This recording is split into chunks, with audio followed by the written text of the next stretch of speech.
Yeah, I'd take the fall. I got you covered when there's no one at all. Oh yeah, and I'd see through the night when you got demons trying to break through the walls. There ain't no kind of line that I wouldn't cross if you need me to.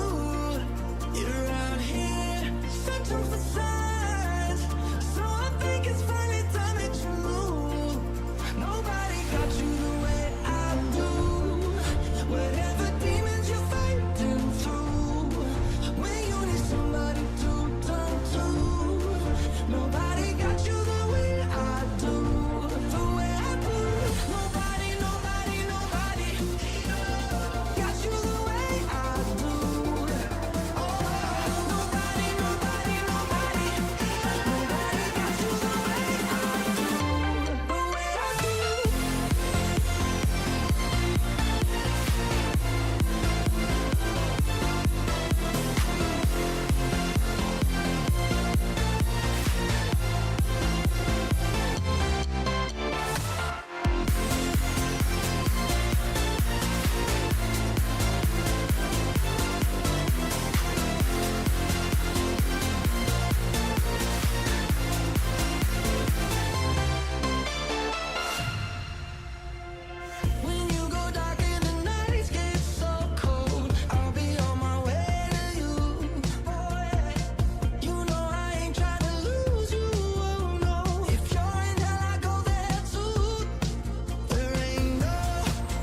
Hold on.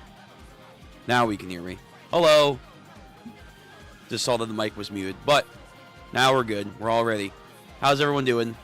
Long day, but still show up for a good Sunday read-through. Yeah, I know. I just fixed it. Yeah. Perfect. Everything else, and then you just have a great introduction, and then you just see, oh, wait, the mic's muted. So, but yes, hope everyone's doing good for this Sunday, and if you're living in the future, hopefully you're having a good Monday. Everyone's having a good New Year so far. Again, it's still early. It could be your year. Today was a long day, productive, but a very long day. A little tired, but nonetheless, we show up for our manga read-through. I see a couple people in chat already. Julius, hey, how's it going, man? Hope you're doing well. Thu, how's it going? Rico, how you doing? Yeah. We just doom scrolling on TikTok? What the fuck are you? Okay, first of all, there's a lot of stuff to unpack with that. First of all, stop the doom scrolling. We just started the year. You can't be doom scrolling already. Second of all, you're doom scrolling on TikTok? You didn't have the common decency to do it on YouTube? Oh, no, I'm kidding. I actually have no, I have no opinion on TikTok. I do that too. Oh, in the middle of moving? Hey, hold on. Mute the music for a second. Congratulations. I think, hopefully. I hope it's a good thing. I hope that's a good. I'm moving, or in the production of moving. I hope that's a good sign for you, and that things are going well, you're moving up in the world, or, just everything seems to be just right. I'm hoping. Either way, hope everything's going good with you, Thu. Anywho, today we have our read-throughs, so I thought Ichi was not coming out today. I thought, okay, well, we can just focus on Gachiakuta and Welcome to Demon School, but then apparently the universe said, no, you're wrong, actually, Ziz. Like with everything else, you're wrong. Oh, am I wrong? And yes, apparently I was. I was incredibly wrong because we do actually have the chapter out today. So I have that ready to go. So we'll get to that. I think next week, like with a lot of other stuff, I think it should be on break, but I could be wrong. Again, like with a lot of other things, I could be wrong. Let me just make sure everything else is good. But yeah, so we have Demon School on deck. Not Demon School. Oh my god. Ichi the Witch. We have Ichi the Witch. My brain. Again, long day, but we're still showing up. We have Ichi the Witch on deck, so we're gonna get to that first, and then probably next week we're not gonna actually have. Well, I guess let me further back. I've already talked about this a little bit at length during the week through all of our streams. Like with yesterday, we got caught up to JJK Modula. Woo! What a good stream that was. It was a good time. I actually, JJK Modula, if you needed a time to get into it, do it now.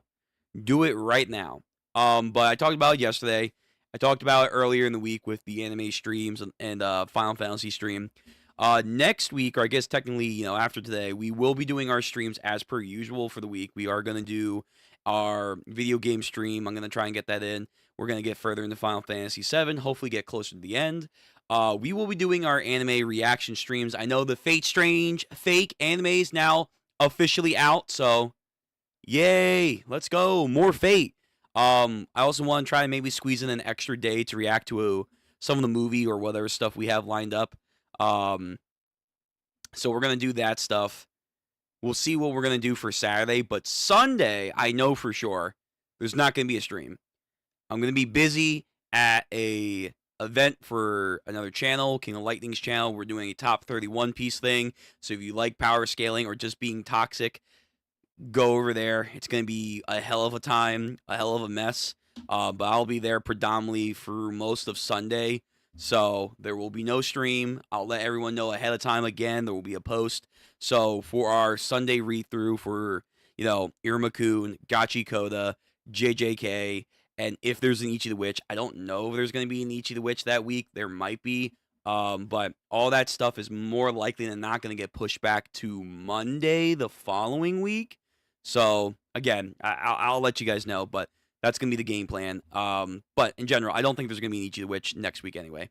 So we'll worry about that when we get there. We'll worry about that later. But just reminding everyone, I'm sorry, but my For You page was just nothing but SpongeBob and Chowder quotes. Well, yeah, you know what? It's SpongeBob and Chowder. Two pinnacle cartoons, one of which does not get enough love that it should. Chowder is a super underrated cartoon growing up. That was amazing. TikTok is the best for my short attention span when I'm about to go to sleep. Fair enough. Yeah, overseas? Wow. Thu, you're going overseas? Good luck. Good luck to you. Stay safe. Make sure you live a great time wherever it is. Good for you. Show and Jump is on break next week aside from Chainsaw Man, apparently. Okay, so, yes. So, not that Sunday, but the Monday after that, we will do our read-through stream. So we will do, let's say, Gachiakuta. We will do Welcome to Demon School. I assume the JJK chapter will be out. Wait, actually, no. No, the JJK chapter won't be out then, because I think it's not coming out until the 18th. I'm pretty sure the 18th. Maybe it might be out for spoilers, but I doubt that. Either way, for sure, next Monday, the 12th, we're going to get to Gachiakuta and Demon School. That's going to be a must. So, be ready for that. Let's see. What's your new favorite gen so far? Oh, man. Well, if it's shonen, actually, hold on. Ugh, my scar's still not healing properly. Out of the shonen lineup that we have so far,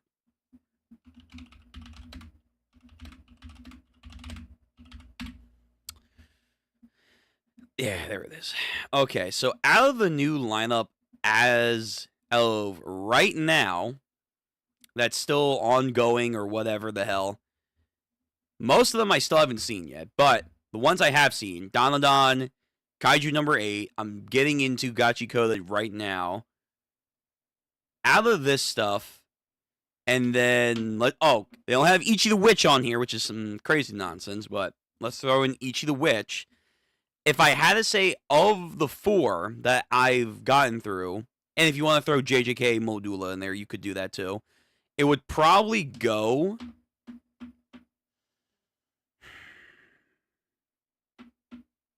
It probably would go for just overall new things. It would go Ichi the Witch, Danadon,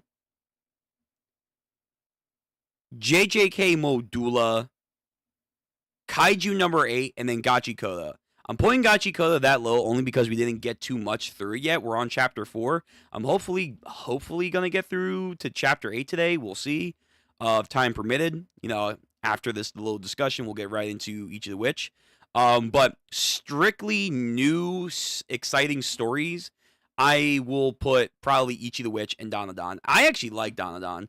I don't know if the tides are turning, because I feel like for a while people were talking nothing but Danadon.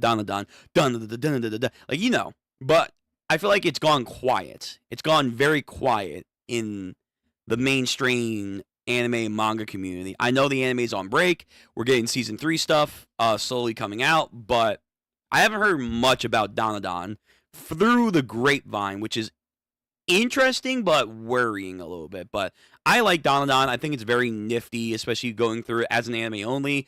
I'm going to probably stick to that. It's a very fun show, very creative. Of course, Ichi the Witch. It's amazing. Nishi's at it again. Then I would go JJK Modula, but that is kind of cheating only because I did go through JJK, so I'm liking the new storylines, but it's finally I think it's finally starting to come into its own with its remaining amount of time left. So, yeah. Kaiju number 8, I don't know what some of you all are talking about. I haven't reached it yet, but apparently it gets bad. Kaiju number 8 gets apparently bad, boring, something happens. I don't know what, but some of y'all are saying Kaiju number 8 just falls off. That makes me sad because I do like Kafka as a main character. I like the squad dynamics of, the defense force. It has weaknesses for a storyline, and maybe not like the strongest kind of intrigue and certain ideas, but nonetheless, it's good. It's solid.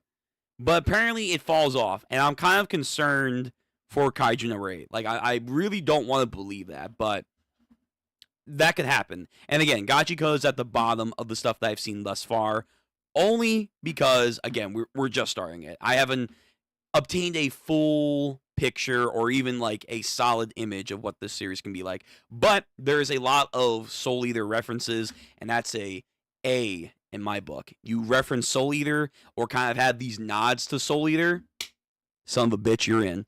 But yeah, I would say that. So it would go Ichi, Danadon, then go JJK Modula, Kaiju number 8, and then Gachiakuta. I haven't seen Sakamoto Days. Maybe we'll read it. I don't know. No, not that's not like a promise. That's like a maybe. Maybe. Kagurabachi apparently is like super good. Apparently the swordsmanship in this is like amazing. But it's already getting an anime adaptation, so maybe we'll just wait for the anime. Undead Unluck is over. I don't know if I'll read it or watch it at all, but who knows? I have no idea what I have no idea what this is. I have no idea what this is. I think that's like that one Seinen, not Seinen. Oh my god. Power Ranger Japanese thing that's apparently kicking off, and I have no idea what you are. Yeah.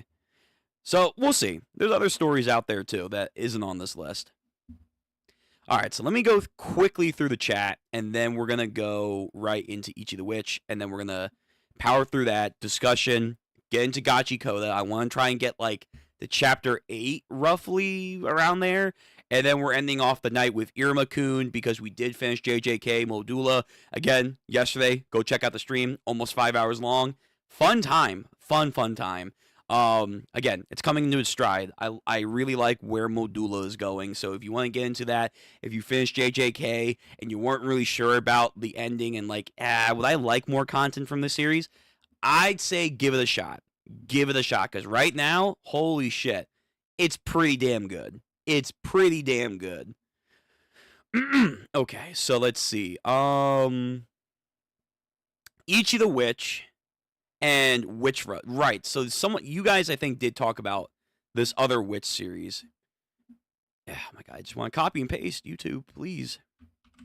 Just let me copy and paste. Thank you. Yeah, so this is another kind of Witch series I've heard about that. Oh, not The Witcher. That apparently is pretty good.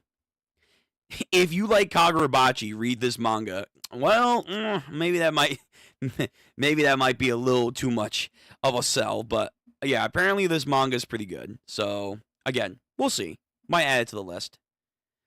A full Iruma stream next week, if no manga. True. I mean, at the end of the day, we will do a lot of Gachiakuta because we still have a lot of chapters to get through for Gachiakuta on Monday. Oh my god, my throat.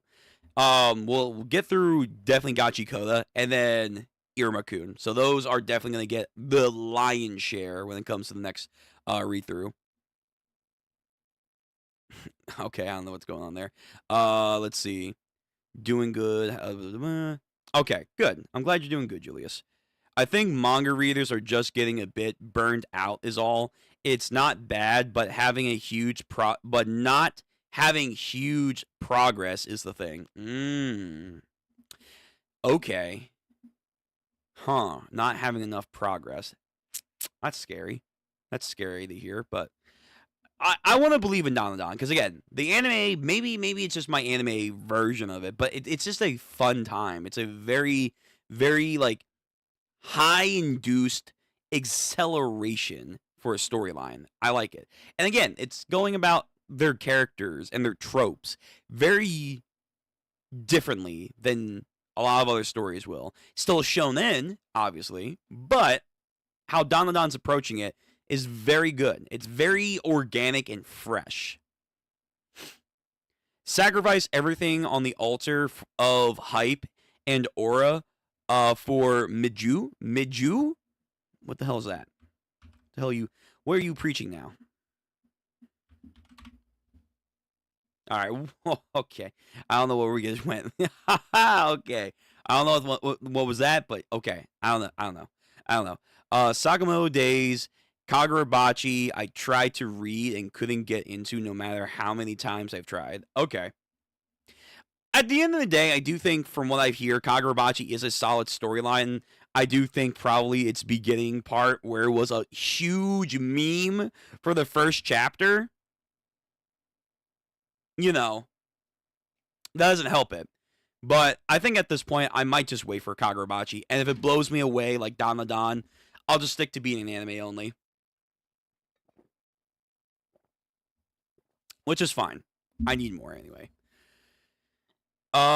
It's Ranger Reject / Go-Go Laser Ranger, which is, the anime adaptation is bad. Sad. Okay. The way I describe witchery is an alternate take on the Salem witch trials. Oh, that's fascinating. Oh, yeah. Dandan is fun and has great art. I have seen the art stuff from what season 1 and 2 have shown, but yeah, Dandan is fun. It's just, I think that's the best way to, describe Dandan. It's just fun. It's fun and fresh. Yeah, it would be a problem of week-to-week reading. Alternatively, probably isn't the right word, but maybe modern. A modern Salem witch trial. Oh, Kaiju.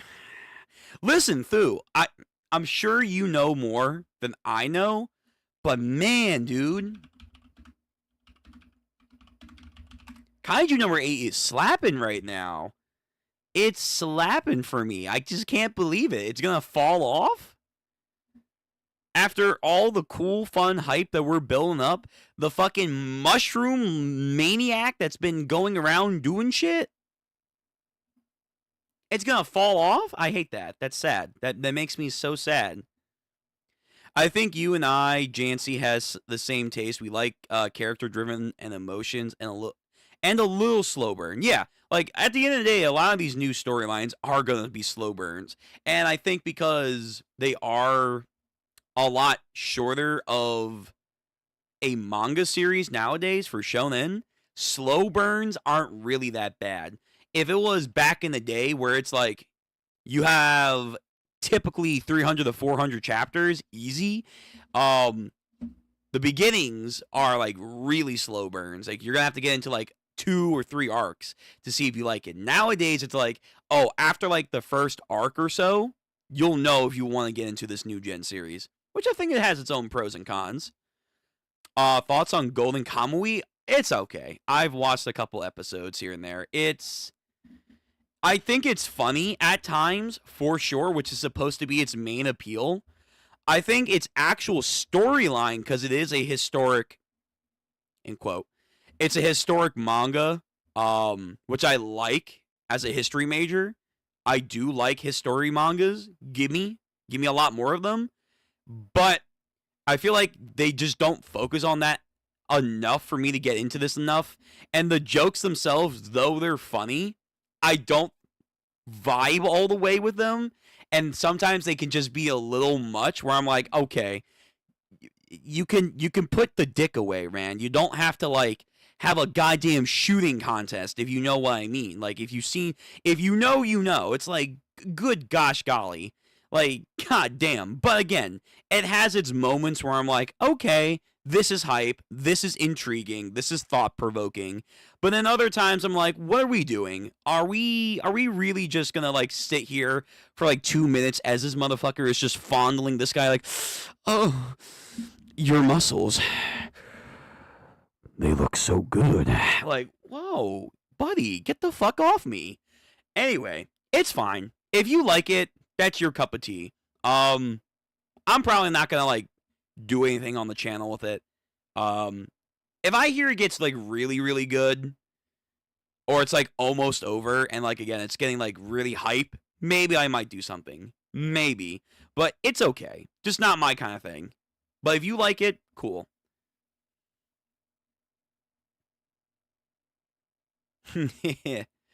I'm gonna be honest. I read Kaiju number 8 mainly for Narumi. Well, no, that's not true. I also read it for Hoshin. Their beef is so funny. Oh, the fucking lad himself, and then Pompadour Yuji, as I call him.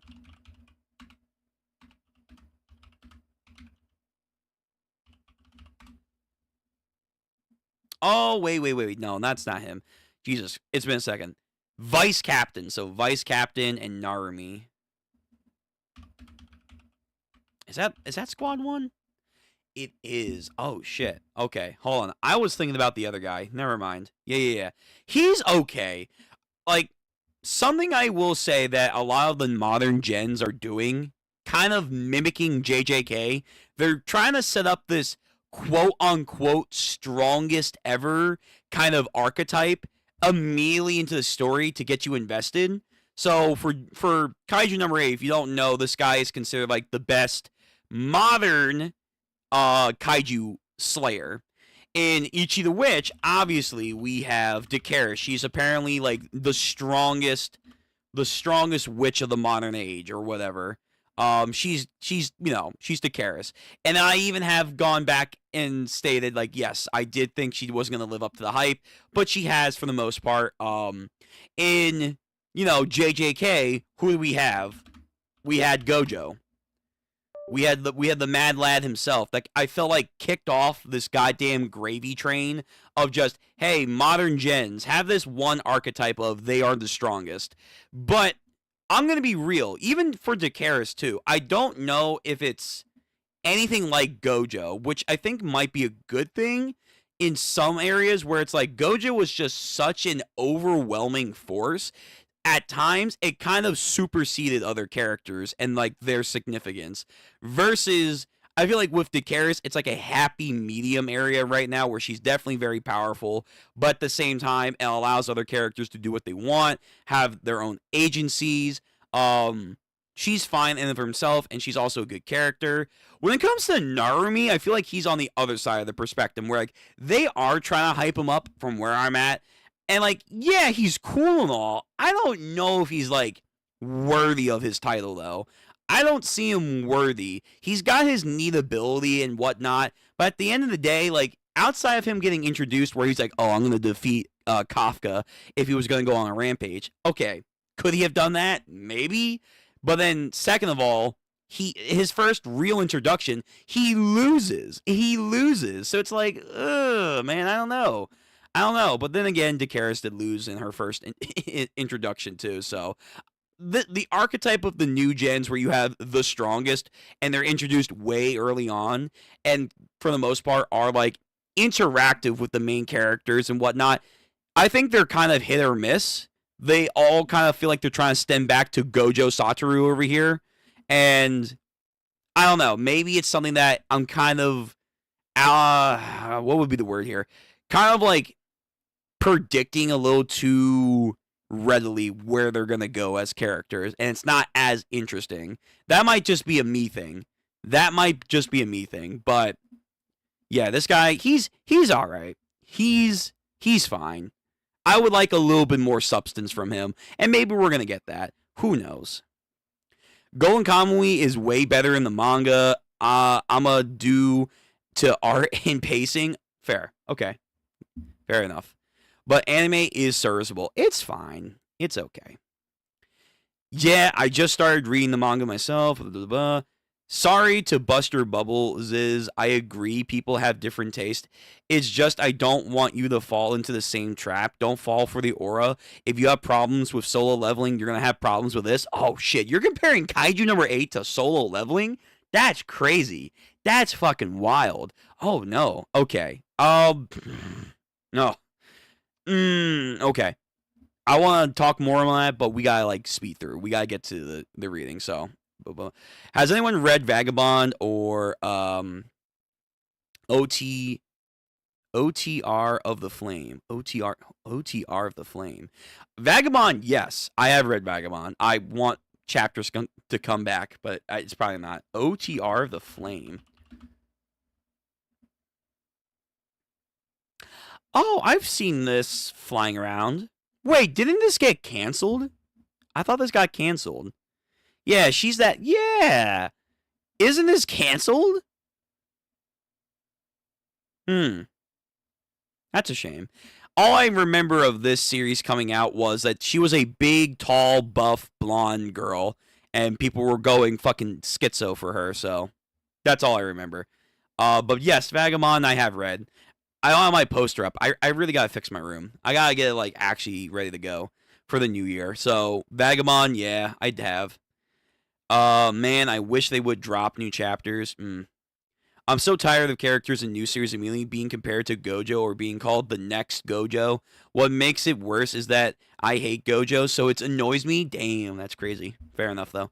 I'm hyperventilating every time Ziz talked about Kaiju number 8. Like, I can't spoil. What the fuck? Oh, okay. All right. Fair enough. Thank you for your restraint, though, Thu. OTR of the Flame is decent, but it's going to get axed soon. I thought I already got axed. Fair. Okay. What? No way. It's going to be canceled. It's not yet, though. A few chapters.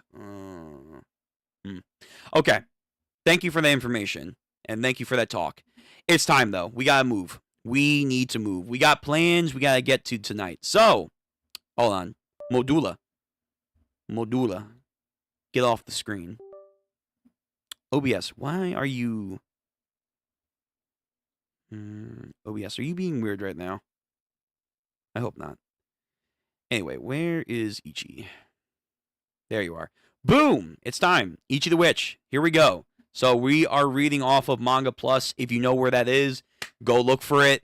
That's where I'm reading the chapter from. That also means for you guys, for VOD Gang, how you guys doing? Hope you're doing well. Hydrate. Sorry, Mike.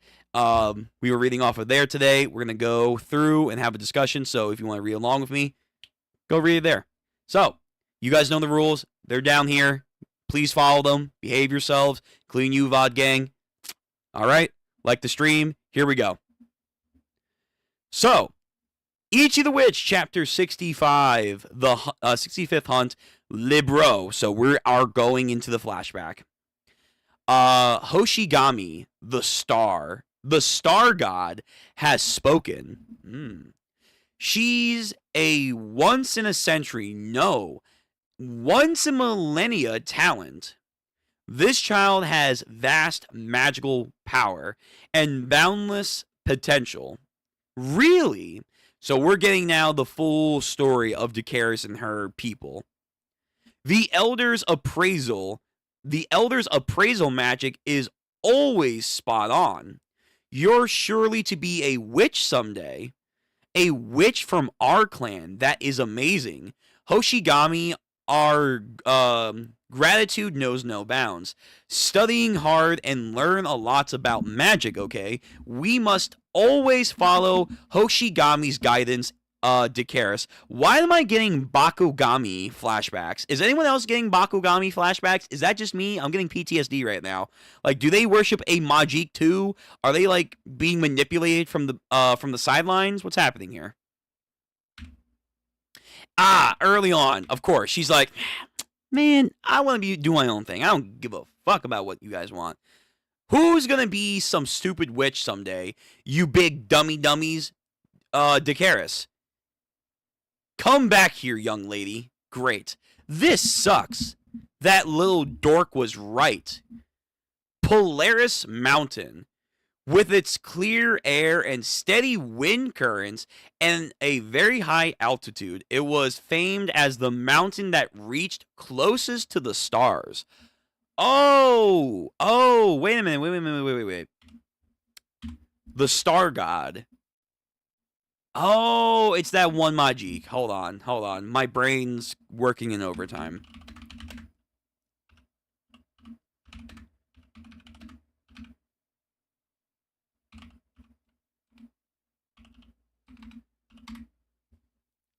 Hold on. Fuck.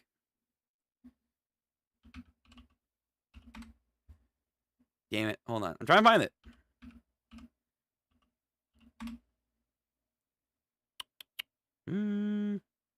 I can't find it. Was it the accuracy one? It was like the accuracy. Fuck, I forget. Damn, I gotta look up Dakaris' wiki again. But it's the one that we saw last time in the chapter where she was growing up, and we saw like her get her first Majik. Where is it? Yeah, this one. Let me see if I can get a better picture of it. Probably not, though. Majiks. Oh, I'm just gonna go to the wiki. I said I wanted to get into this, and yeah, I'm immediately getting sidelined right now. Yes, Iskandar. Oh, I fucking keep forgetting that's its goddamn name. Iskandar. So it's probably this. It's probably this, because I remember there was that weird church it was living in on the mountaintops. It's probably this. It's probably this. So they worship probably this thing, most likely. And that's why she claimed it as her first Majik. Probably. Because that's where she grew up with. Yeah. Okay. That makes a whole lot more sense. Interesting. So they worship. So another place worship Majiks. We're seeing a trend here. Polaris Mountain, which is clear. It's famed as the mountain that reached closest to the stars. Near its summit live the Ikarga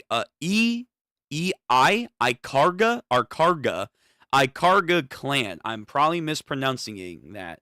That's okay. The Ikarga clan, the Star Eaters? What the that's a badass name. The Star Eaters? Thank you, Julius, for deleting a message. I don't know what was going on, but thank you. I assume you're doing a good job there, so thank you.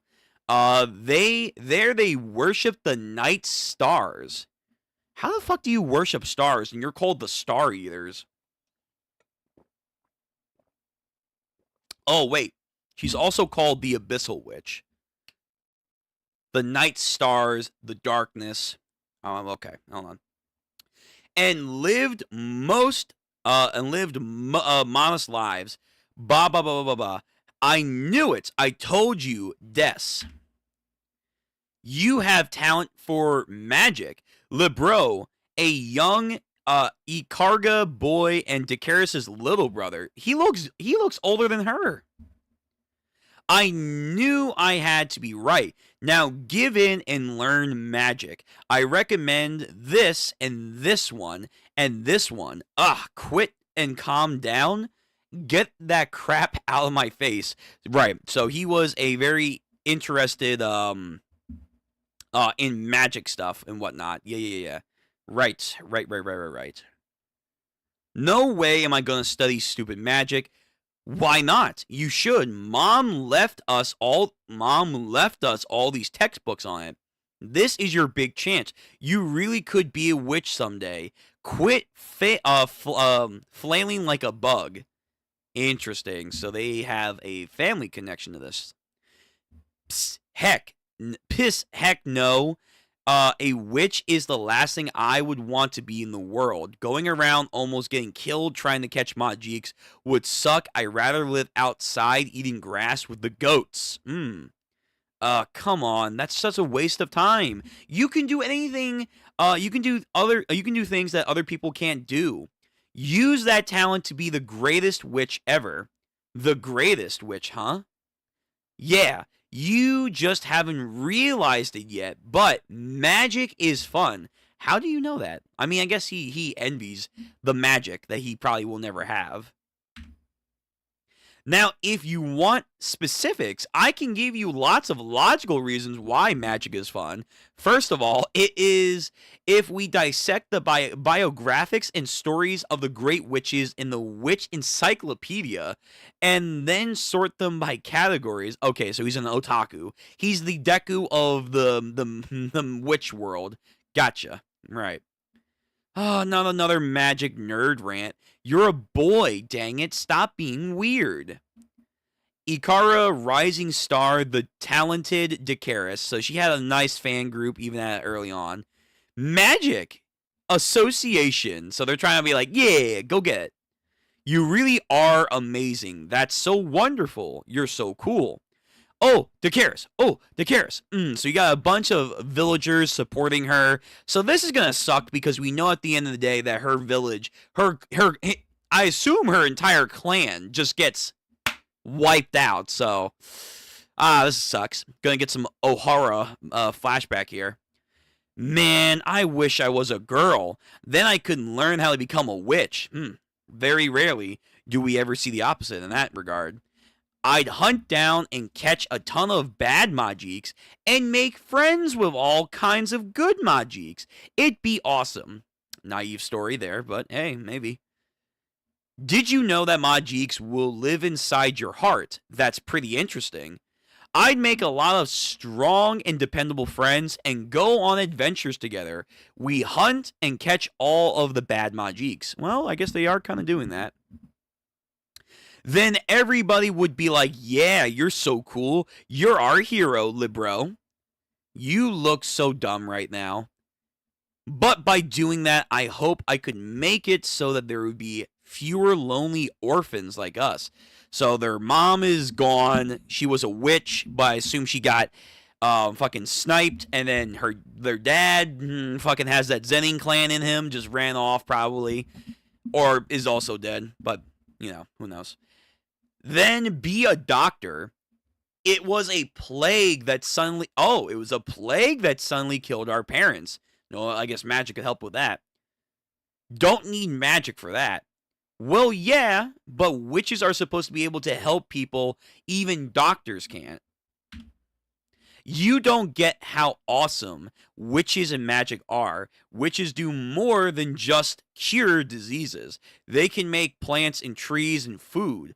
Water appear out of nothing. They can even make things that never existed. They are the heroes who can save people who are suffering from all kinds of problems. It stinks that I can't be a witch because I'm a boy, but if you become a witch in my place, it'd make me really happy. I'd be so proud of you, big sis. So, why don't you become the greatest witch who can catch any Majik someday? Come on, promise me. Heck no, I'm not making a dumb promise like that. But by the way, I do hear witches make a ton of money. Got that Nami mindset. Now we're talking. Answer the greed. That got you perked up now, didn't it? No, it didn't. It's just curiosity. But how much, though? So we cut over. Sleeping. To be honest, I don't want other people telling me how to live my life. And magic doesn't really interest me that much. It seems like a whole lot of annoying work. But, well, still a good sis. She's still a good big sister. I guess it wouldn't be too bad to give my baby brother what he wants and have him think that I'm cool. What a sad story this is going to turn out to be. Des, slow down. You gotta wait for me. Quit following me. Go to the temple for prayers. Don't want to. You're going to practice magic, right? You finally decide to become a witch. Let me watch. I want to see you practice magic. Who said anything about practicing magic? I'm just going for a walk into the woods. Then why are you taking the textbooks and a wand with you? It's not a wand. It's a back scratcher. The book is a pillow for me to nap with. Aw, you're such a liar. Who uses a book for a pillow? Well, it's perfect for leaning on when I get tired. You admitted that you are going to read it then. That's amazing. I want to read it with you. Wait for me, big sis. Come on, slow down. Nah, you're too slow, bro. Just run faster. No. Oh, no, I know what's going to happen. Oh, shit. Is today the day? I mean, she was really young when we saw her get her first Majik. She was, like, incredibly young. So, by happenstance, because she was going to go off while her entire people were, I guess, doing a ritual prayer that they usually do, and her brother was going to follow along with him, if he was just a bit faster, would he have survived? Maybe. Slow down. Nope. Not gonna happen. You're too slow, bro. Just run faster. Des, I'm so glad you're doing this. It makes me happy. Alright, controller, please. Hello? Manga Plus, please. Oh my god, fucking Manga Plus. One thing I don't like about using Manga Plus, it just glitches on me so easily. Manga Plus. Moshi Mosh. Please work.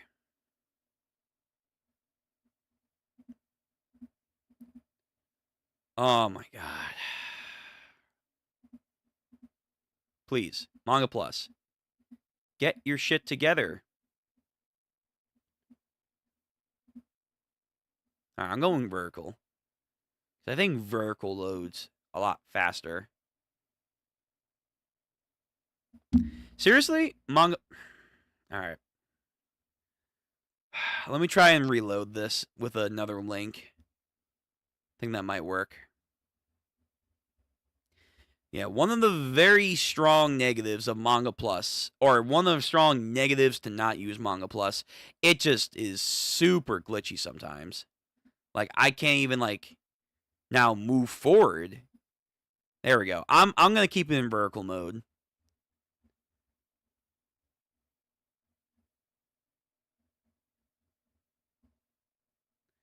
Oh my god, it's not even loading all the pages. Oh my god. Please. Please, I just want to read. I do have that other site that I could use.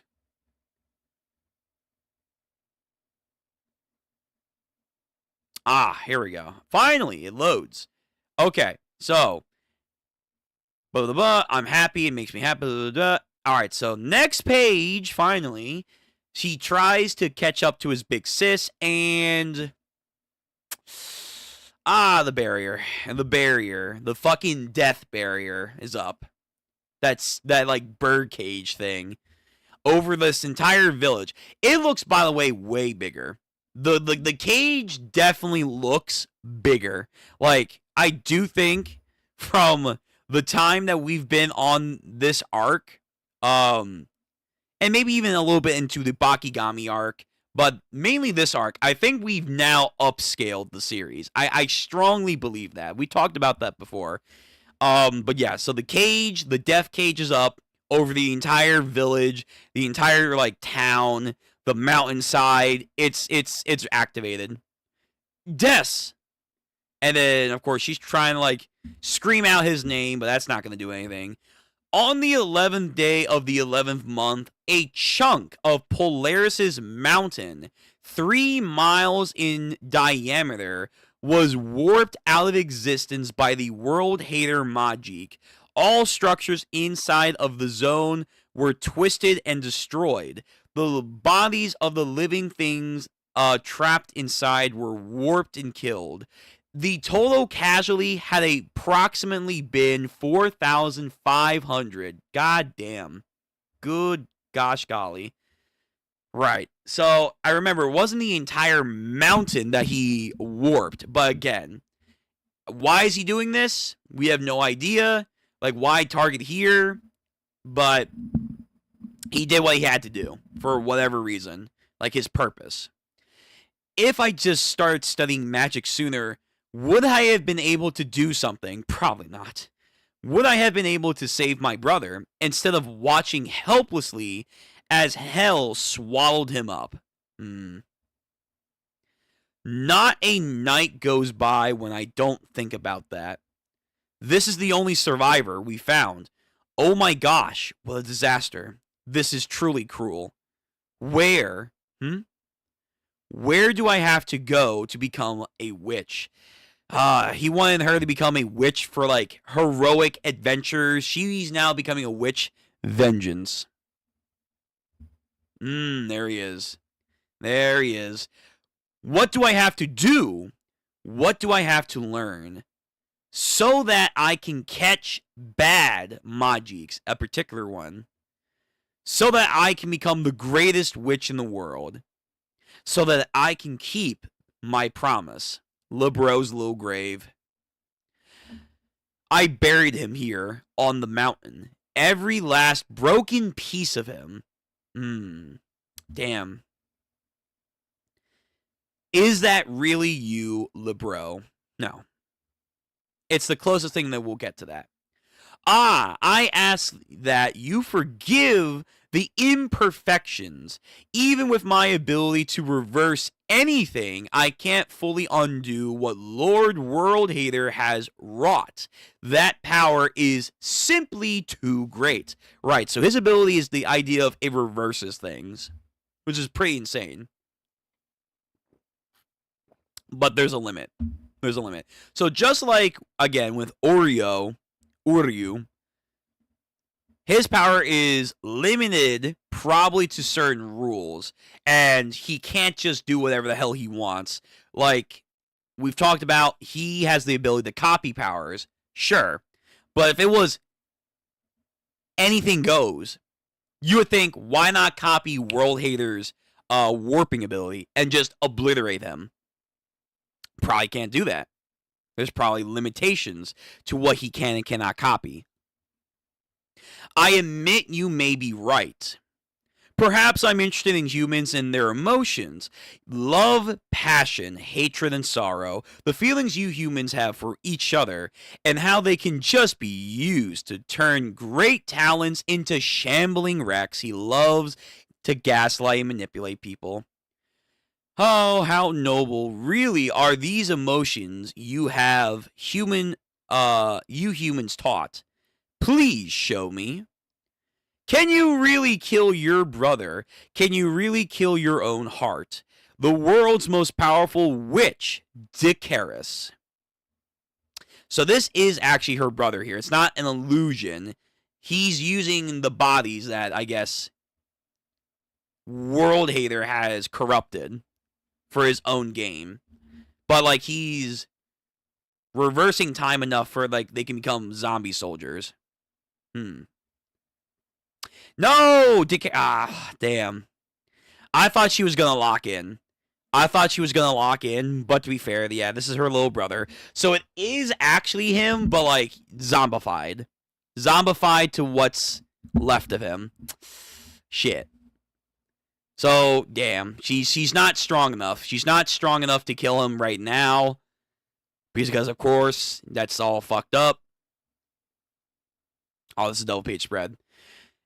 Zombie. No, we learned from JoJo's. Don't fucking be hesitant. These zombies will get the best of you. And just dogpiling her.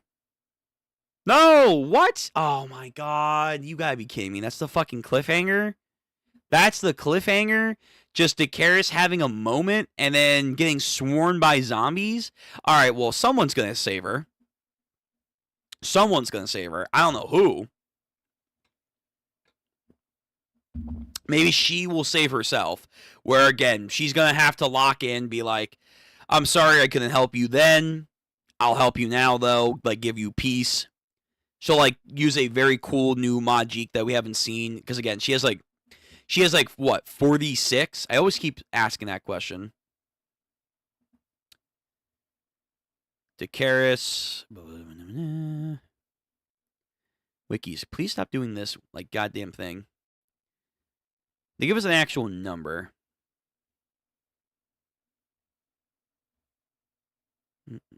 But I know they give us a number. I just forget.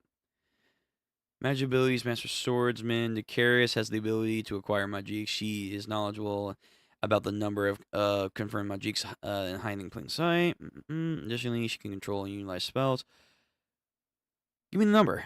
Other offensive Dikaris shouldn't be proficient. Iskandar, magical capable. Crash. Defensive magic. Just give me the number. She literally says it like, oh, I have like blah blah blah blah X amount of Majiks. No, you're not gonna. Fine. Anywho, she has a lot. She has a lot of Majiks, is what I'm trying to say. So we will probably see a new Majik that we haven't already seen in her possession. Most likely.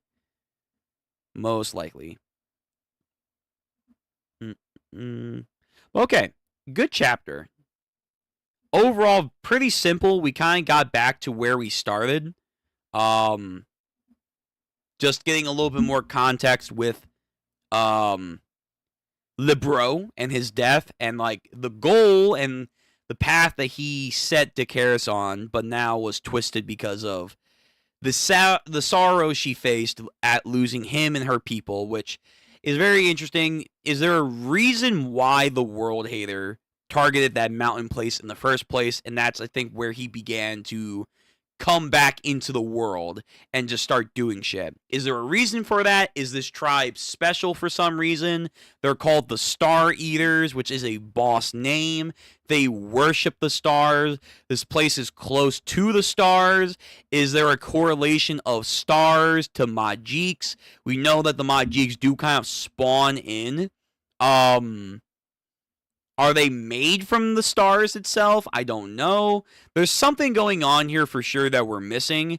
I'm not too sure what's going on, but there's definitely something here with this tribe and why the World Hater decided to just pop up here.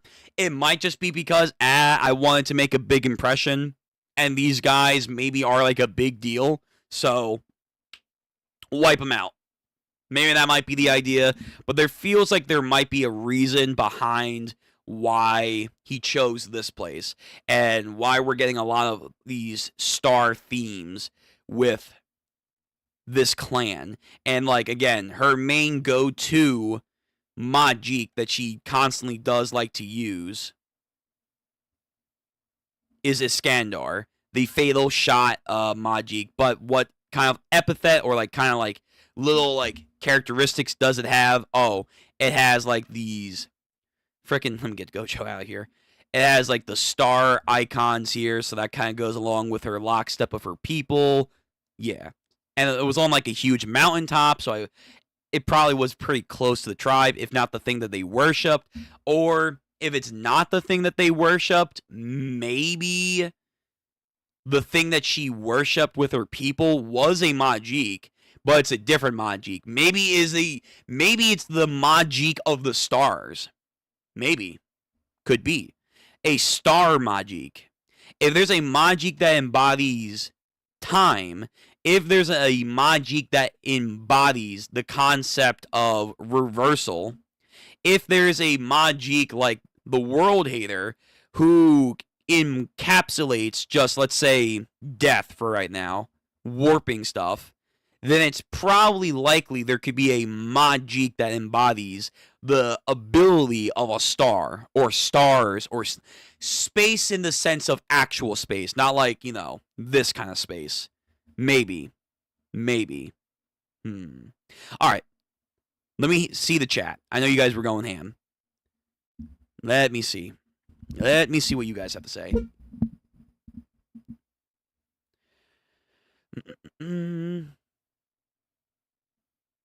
No, it's a different series from the same mangaka. It's close to being... okay. OBS clearly has a bias for Modula. It does. Modula, like, had 5 hours. No issues. Here? Shit. Like, every Sunday, we might get, like, a little tweak here and there. It's like, damn. Alright, OBS. Fuck you. Fuck you. This is a good one for Ichi. It is. This is a good storyline so far. It's not bad. Not bad at all. It's definitely not the most exciting part of the arc, but it is interesting for Dakaris' character. True, first chapter of the new year. It's pretty good. Okay. Libro was such a nerd. Again, yeah, he's a very Deku, otaku kind of archetype, which works. It works. You know, have that science nerd kind of vibe for magic and whatnot. Gets people kind of like caring for what they have to say over time. So I like that. Ikaigora.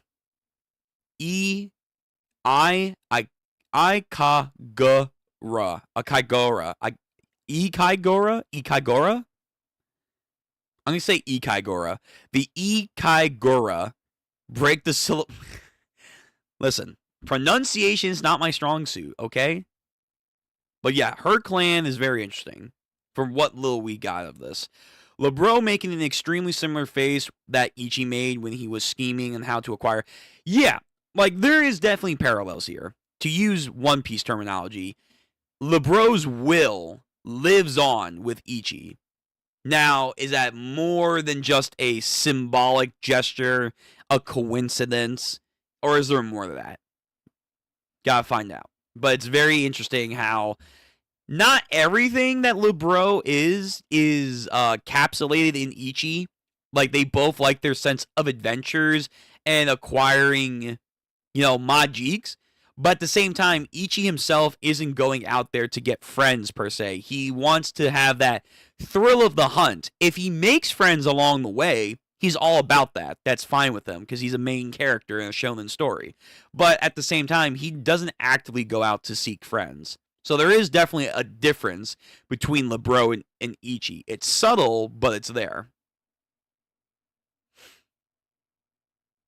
The goats, yes. Yeah. Oh, I got it. I got what they were doing. The goats, aka, therefore, she is the goat. Mm-hmm. If I can shoot laser beams out of my hand, magic sounds fun to me. Honestly, yeah, right? If you could just do, like, you don't even need top tier magic. Just basic utility magic. Like, hey, make something float. Spawn something in. Like, hey, I need a pencil. Here's a pencil. Like, that kind of stuff would make everyday living so much more easier. Not that magic is fun / line paralleling what Ichi said back in chapter 4. True. We know Dakaris' last name now, Dakaris Ikarga. Yeah. We don't necessarily know that for sure unless that's outright said. It could be like, well, we see in a lot of Japanese mangas. If it's a clan, they usually have a shared last name of the clan. Like Sasuke Uchiha. What's his last name? Uchiha. He's a part of the Uchiha clan. Let me just make sure, because it's been a second.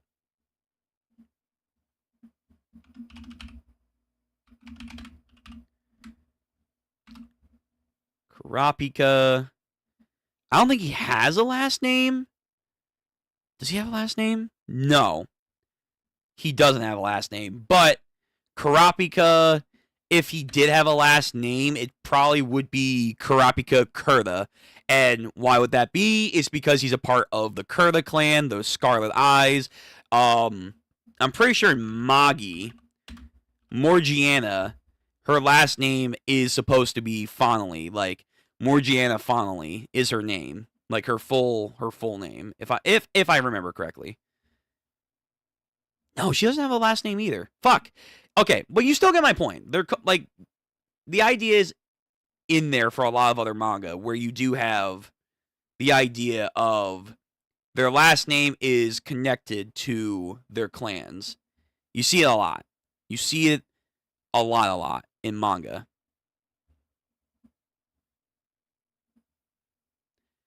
Let's see. We don't. How much do witches make? How much do witches make? It probably depends on the witch. Like, I imagine, because outside of her being from a noble witch family, supposedly, how much do you think Komagi makes? She probably doesn't earn that much. Like, her specific witch job, and then what she actually did even before Ichi, he probably makes like a bare basic salary. So if we use her as a template for bare basic witches that aren't like even fully enlisted yet, because I don't think she is technically a fully enlisted witch, she probably earns a standard salary of like a worker of the real world. Did I say witch of Ichi? Yeah, she probably earns like a standard salary. She's like the average Joe of the witches. It's probably like better than most people in their world that they earn, but it's not by much for something of her caliber. It's probably as you slowly rank up in the Witches Association, like her sister, like the other elite witches, and then probably like Dakaris on like her solo missions that she earns her titles from.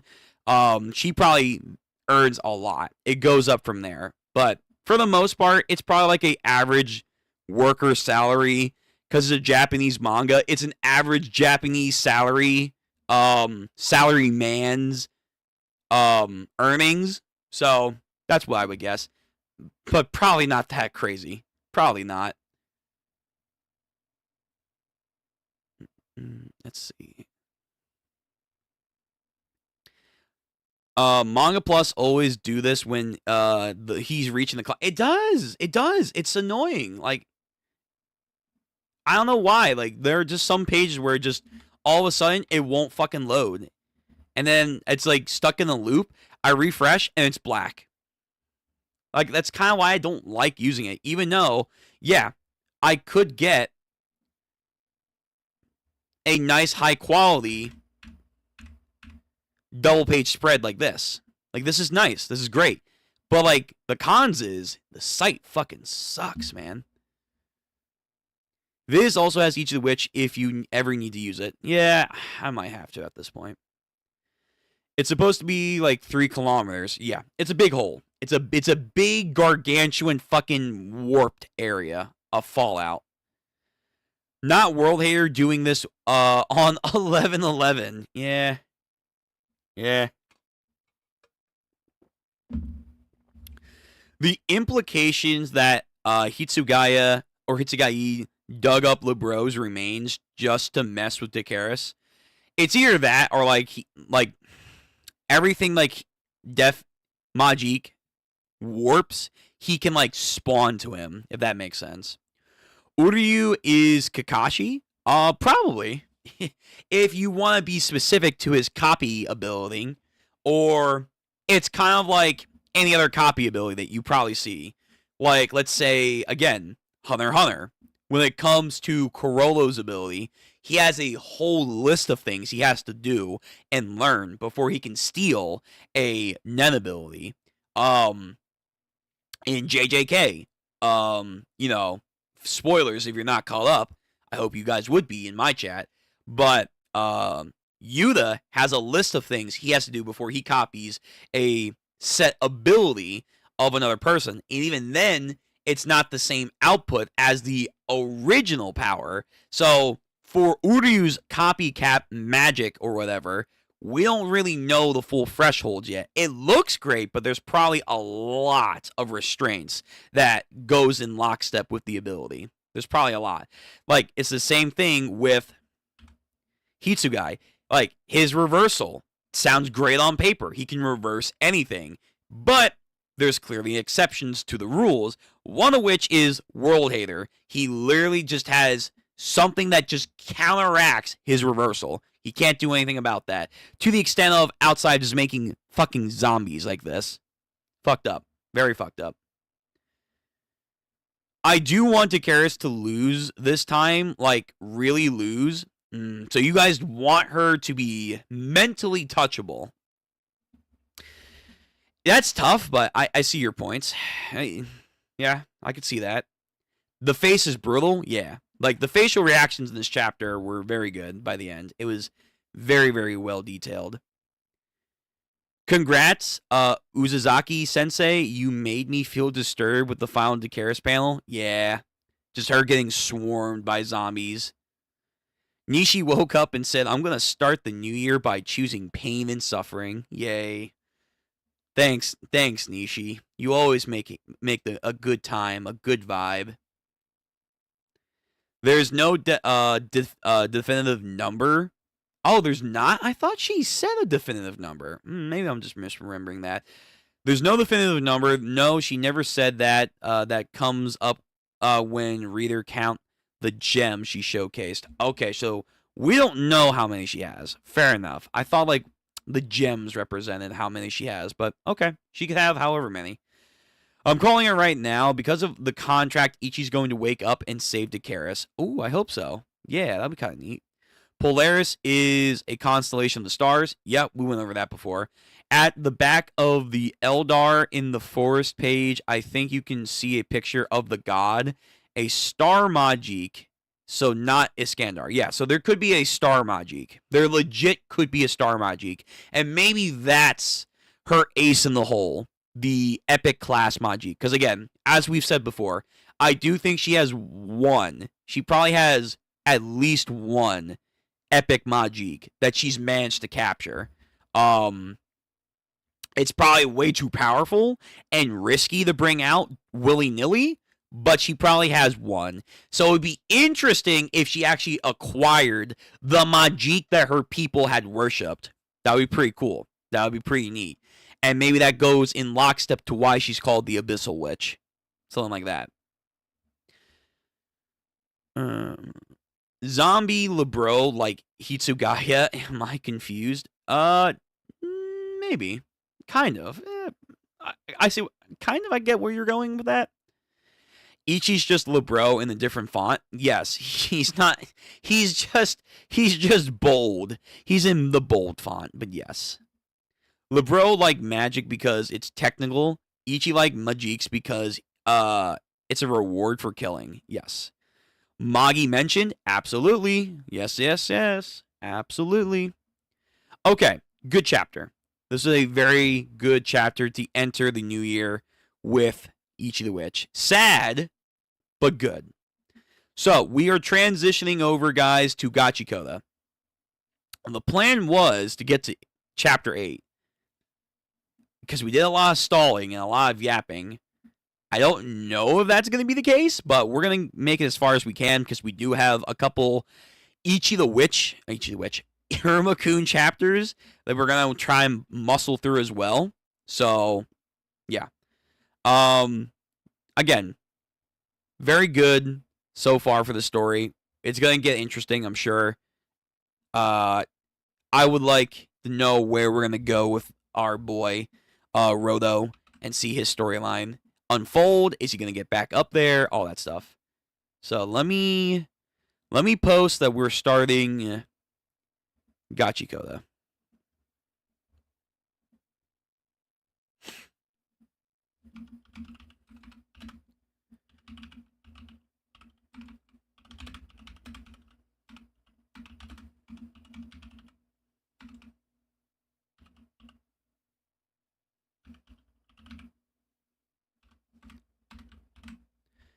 All right, got that posted there. So yeah, we're going to try and get chapter 8, but we'll see. I want to make sure we are looking good on the time constraints, because I want to get to a couple chapters of Iruma-kun, and that will be the end of our night. So, probably not going to do too much of a yap for this, but you know why we're here. You know why we're here. Gachiakuta. It's good. I want it to get better, and I think it will get better. For sure it's going to get better. I'm fascinated on where we're now going to go with the items that have meaning to them, which we learned a little bit last time. Is there going to be a Bankai state equivalent where you have stage 1, and then stage 2, the uber powerful, I'm going to rock your world. Like this guy, he has like the man catcher stick transformation. Can he go further beyond? That's what I'd be curious in. Yeah.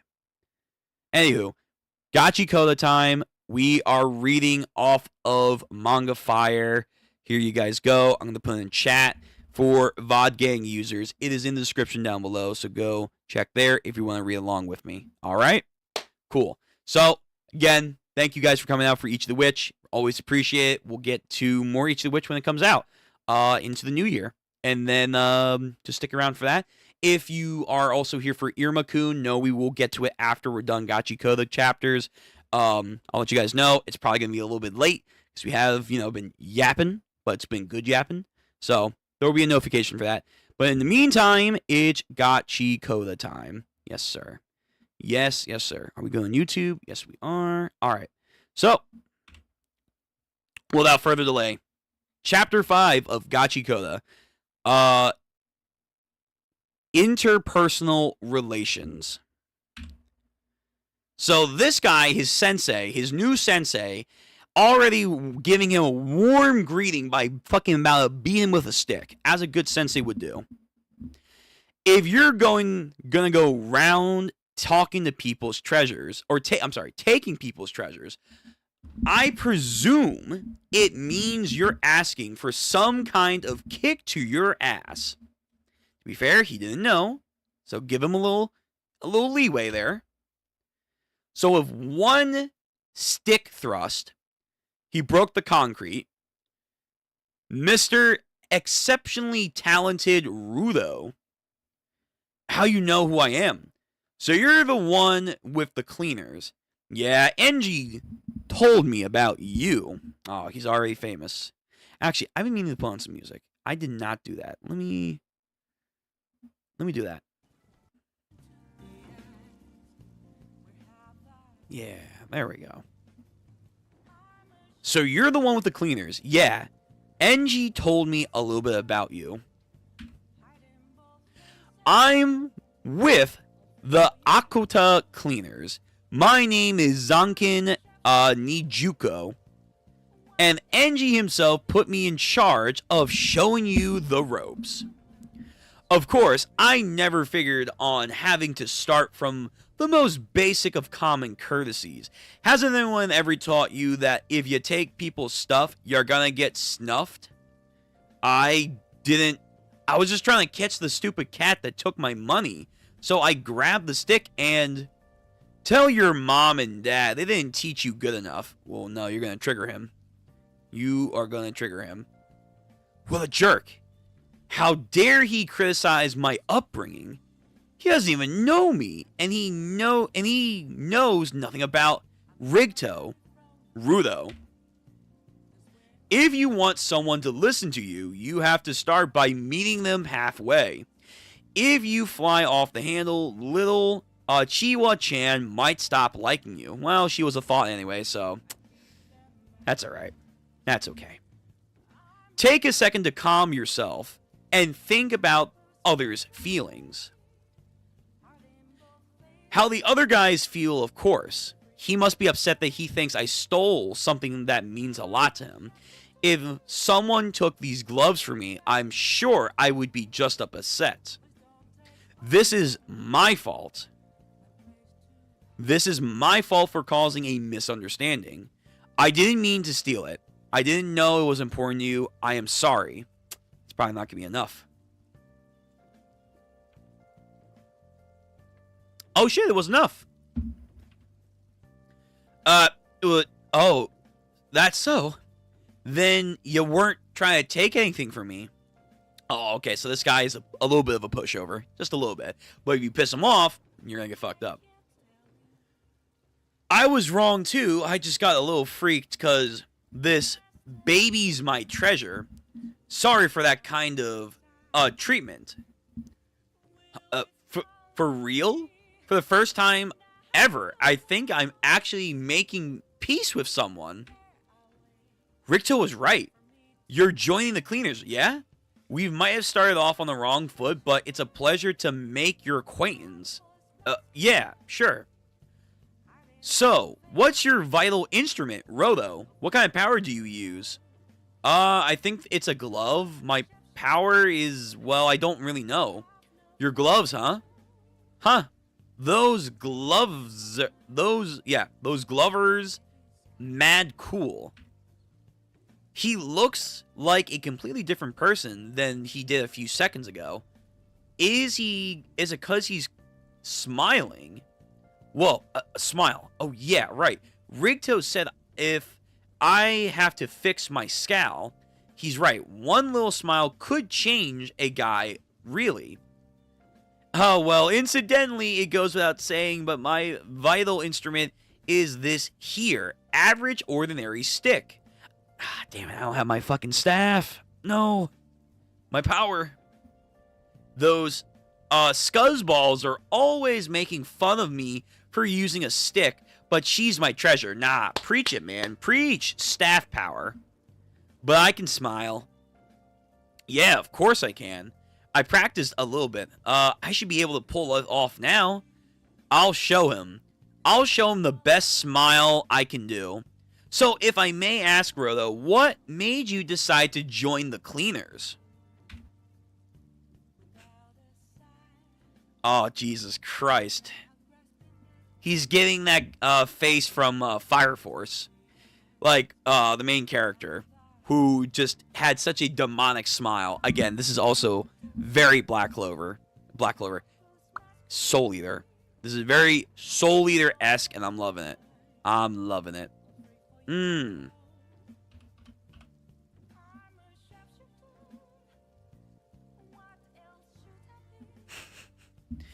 Kid, man. I don't know what you're practicing in the mirror. You might need to do another round. Another round of practice before you get better, okay? Good lord. And he's like, oh, well, that's not good.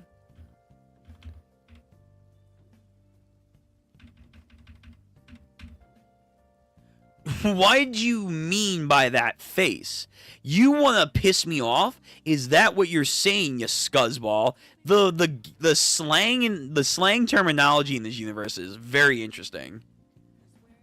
No, wait. I don't get what you're mad at me for. I was just trying to do my best smile. It's the best one I've ever had in my entire life. You mean to tell me that you were smiling after that display of creepy facial control? Oh, crap. What was wrong with me? My eyes were open wide. Was it really bad to show my teeth? In that case, even worse. He looks like a fucking grandpa. Are you out of your garbage jumping mind? The guys are fucking heated now. And a lot of yapping. Oh my god. First, you give me the humble act, then you start playing the games with my head. You want to do, you do want a piece of me, don't you, you scuzzbucket? What are you getting on about? Get real, you're the one trying to pick a fight with me. I'm just trying to give you a friendly smile, so what's with the attitude? Huh? Maybe you got an overinflated opinion of yourself, seeing as how Enji said you were so talented, but you legit risk our lives every single stinking day fighting Trash Beast and all the other dangerous things out there, and you're just helping out till you reach your own goal, so don't play with me. Well, if you can talk about it with such a joke look on your face. Go change this sack of a crap world. It must not be worth anything. Oh, you now really pissed him off. Like, it was like, little like heated. Now it's maliciously you pissed him off. Zank, my beloved. Oh. Staff boy. Let's see what he can do. What did you just say? My goal isn't worth anything? I'm worthy, too. My goal has worth. You're the only one who needs to get a grip. Turd face. I knew it. The minute I first laid eyes on you, I knew I didn't like you. Sanji and Zoro. He pulls something out of the trash heap, and with his gloves... Same to you. Oh, the graffiti in the background. I like that. That's like a cool little, Is that supposed to be Raijin and Fuijin? But like, graffiti art? That's kind of cool. I like that. Huh? So that's your vital instrument. The gloves, right? Let me guess. His gloves being a vital instrument means that its set abilities is like anything he touches has increased properties or whatever. No. Is this for real? Your power? You have the power to turn anything you touch into a vital instrument. Yep. So, oh my god, this reminds me of Wrecker Ragnarok with Jack the Ripper. Oh shit. So anything he touches becomes a vital instrument. That's pretty handy. That's pretty versatile. For this world and how they're making it appear to be, that's going to be very versatile. Cool. Alright, that's the end of Chapter 11. Chapter 12, pushing for... Or, Chapter 11. I think I'm in a different fucking series right now. That was Chapter 5. On to Chapter 6. Let's push. You have a power to turn anything you touch into a vital instrument. Now, that's what I call cheating. No wonder he called you exceptional. But if... innate talent's all you got, then you'll never beat ordinary old me in a fight. There's just ain't no way. He's like a fucking main character syndrome person where I don't got talent, but you know what I do? I got drive. He's like trying to be Rock Lee over here. And he's Sasuke Uchiha, our main boy. Something happens. I think he brings down his staff. Oh, he threw away his staff at some point. Brings it down, causes another crack in the ground. It came from above. But when did he... And he's already retrieved it. Damn, I like my stick. Hold on. I might have to get my staff. Give me 1 second. I need to acquire my vital instrument.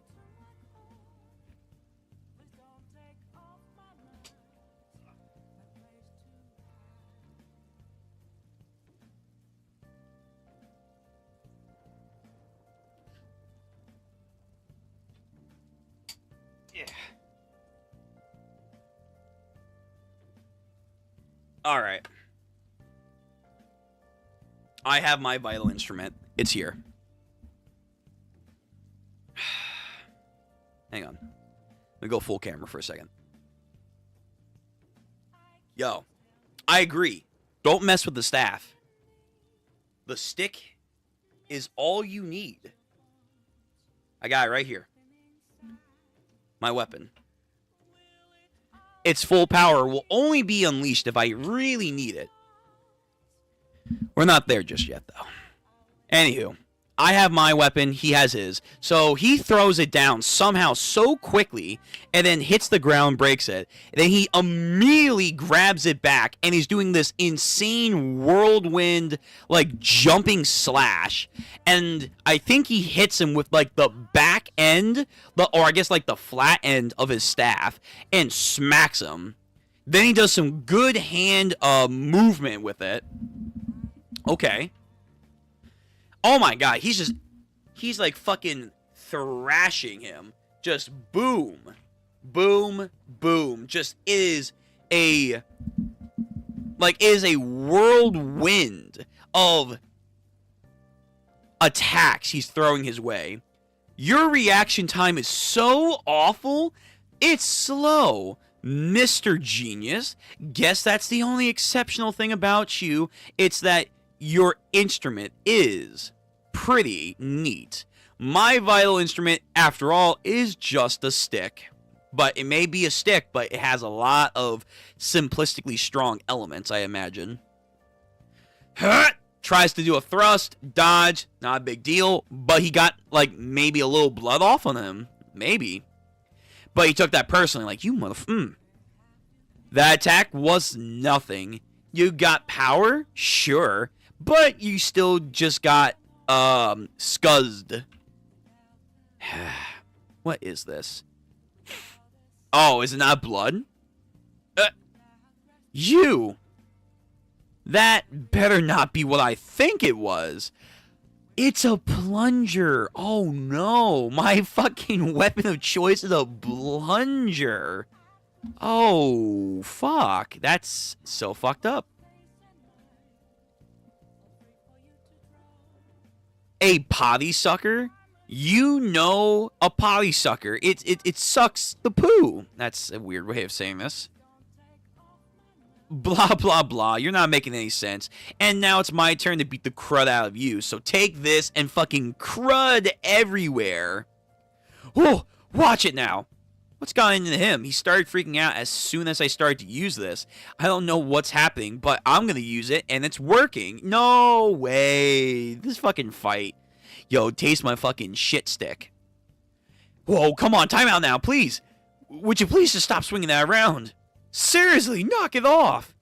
Would you stop it, please? Oh, God. Ugh, it's so nasty. Alright, so something happens off screen. A truck? Yeah, an actual car pulls up. Hey, guys. Friends already? No. Yeah, he's got an actual fucking car. What the hell?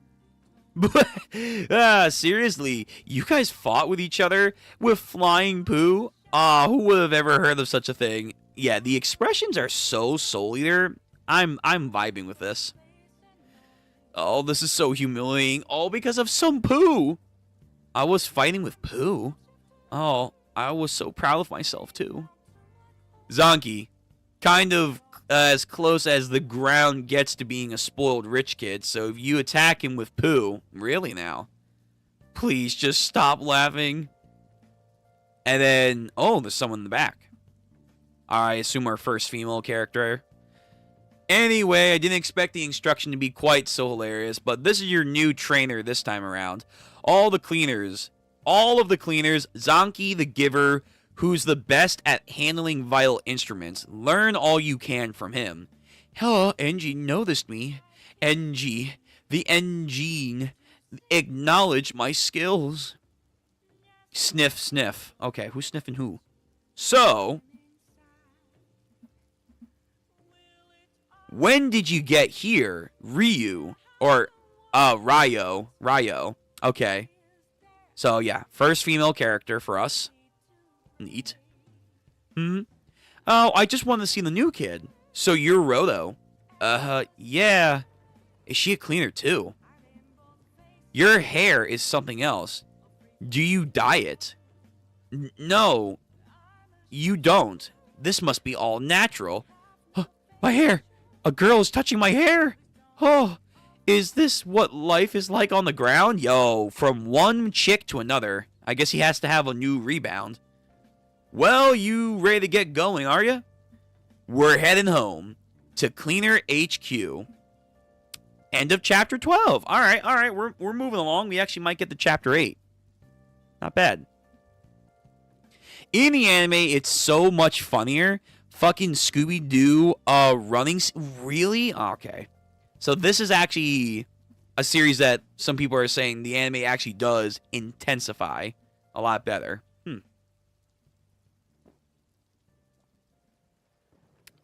Good drink. Stay hydrated. Make sure you're drinking water. So, again, whatever's going on with post-apocalyptic world here, he has a car. He's running to a secret base. They go underground.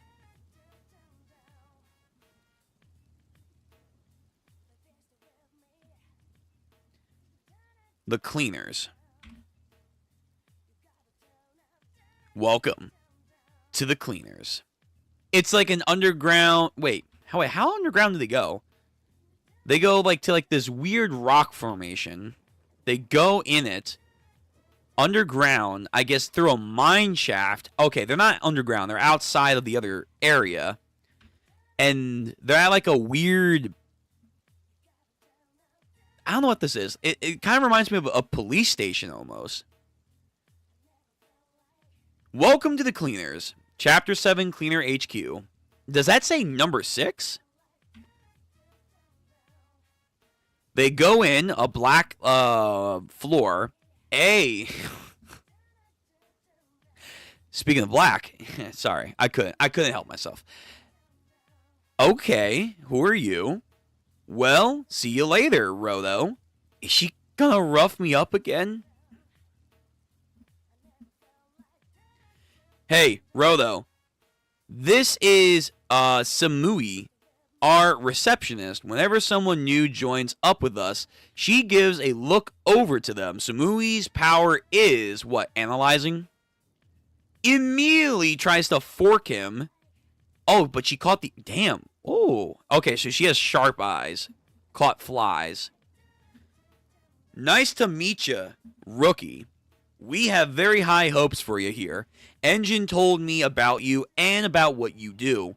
What I want to see it for myself, let me see your potential. So yeah, she's an analyzer. I like her design. My potential? Yeah, you see, Samui's vital instrument is the glasses.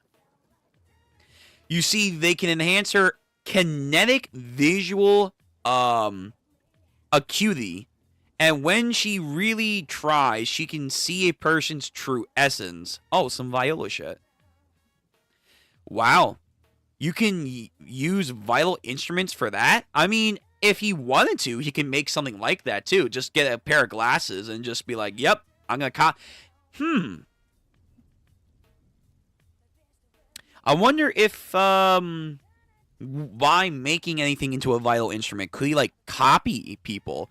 He could, like, make a version similar to that. So, like, if he trains enough with Zanka, with, like, staffs and stuff, he grabs a stick, and then he makes a version similar to his own.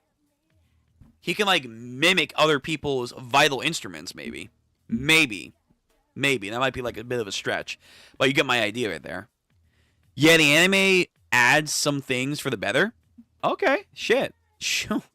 Okay. A rare W for an anime adaptation right now.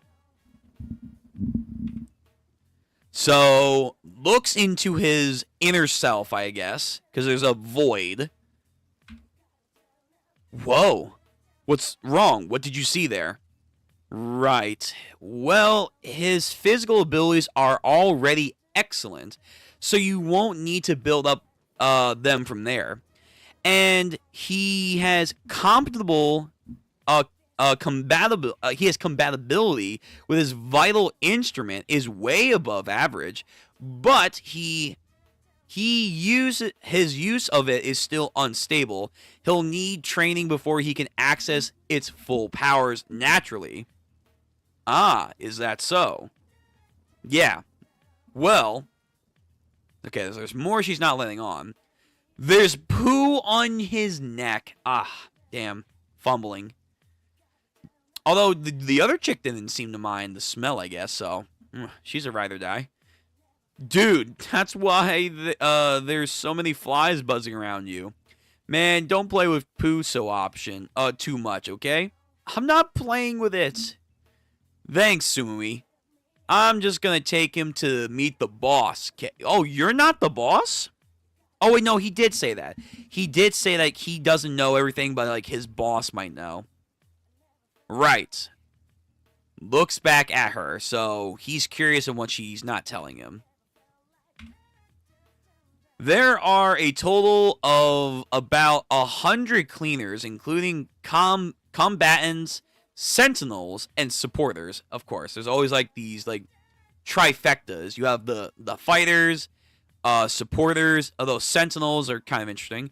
But we all stay at other bases depending on where we're cleaning, so it's rare for everyone to be at HQ. There's going to be an exception, I'm sure. You want to have a quick meet and greet. Meet and greet? I mean, there's probably nobody here anyway, so why don't we just... Oh, fuck. You said it was rare? I'm seeing a whole squad right here. Yeah, I think that's a 6 that they're wearing.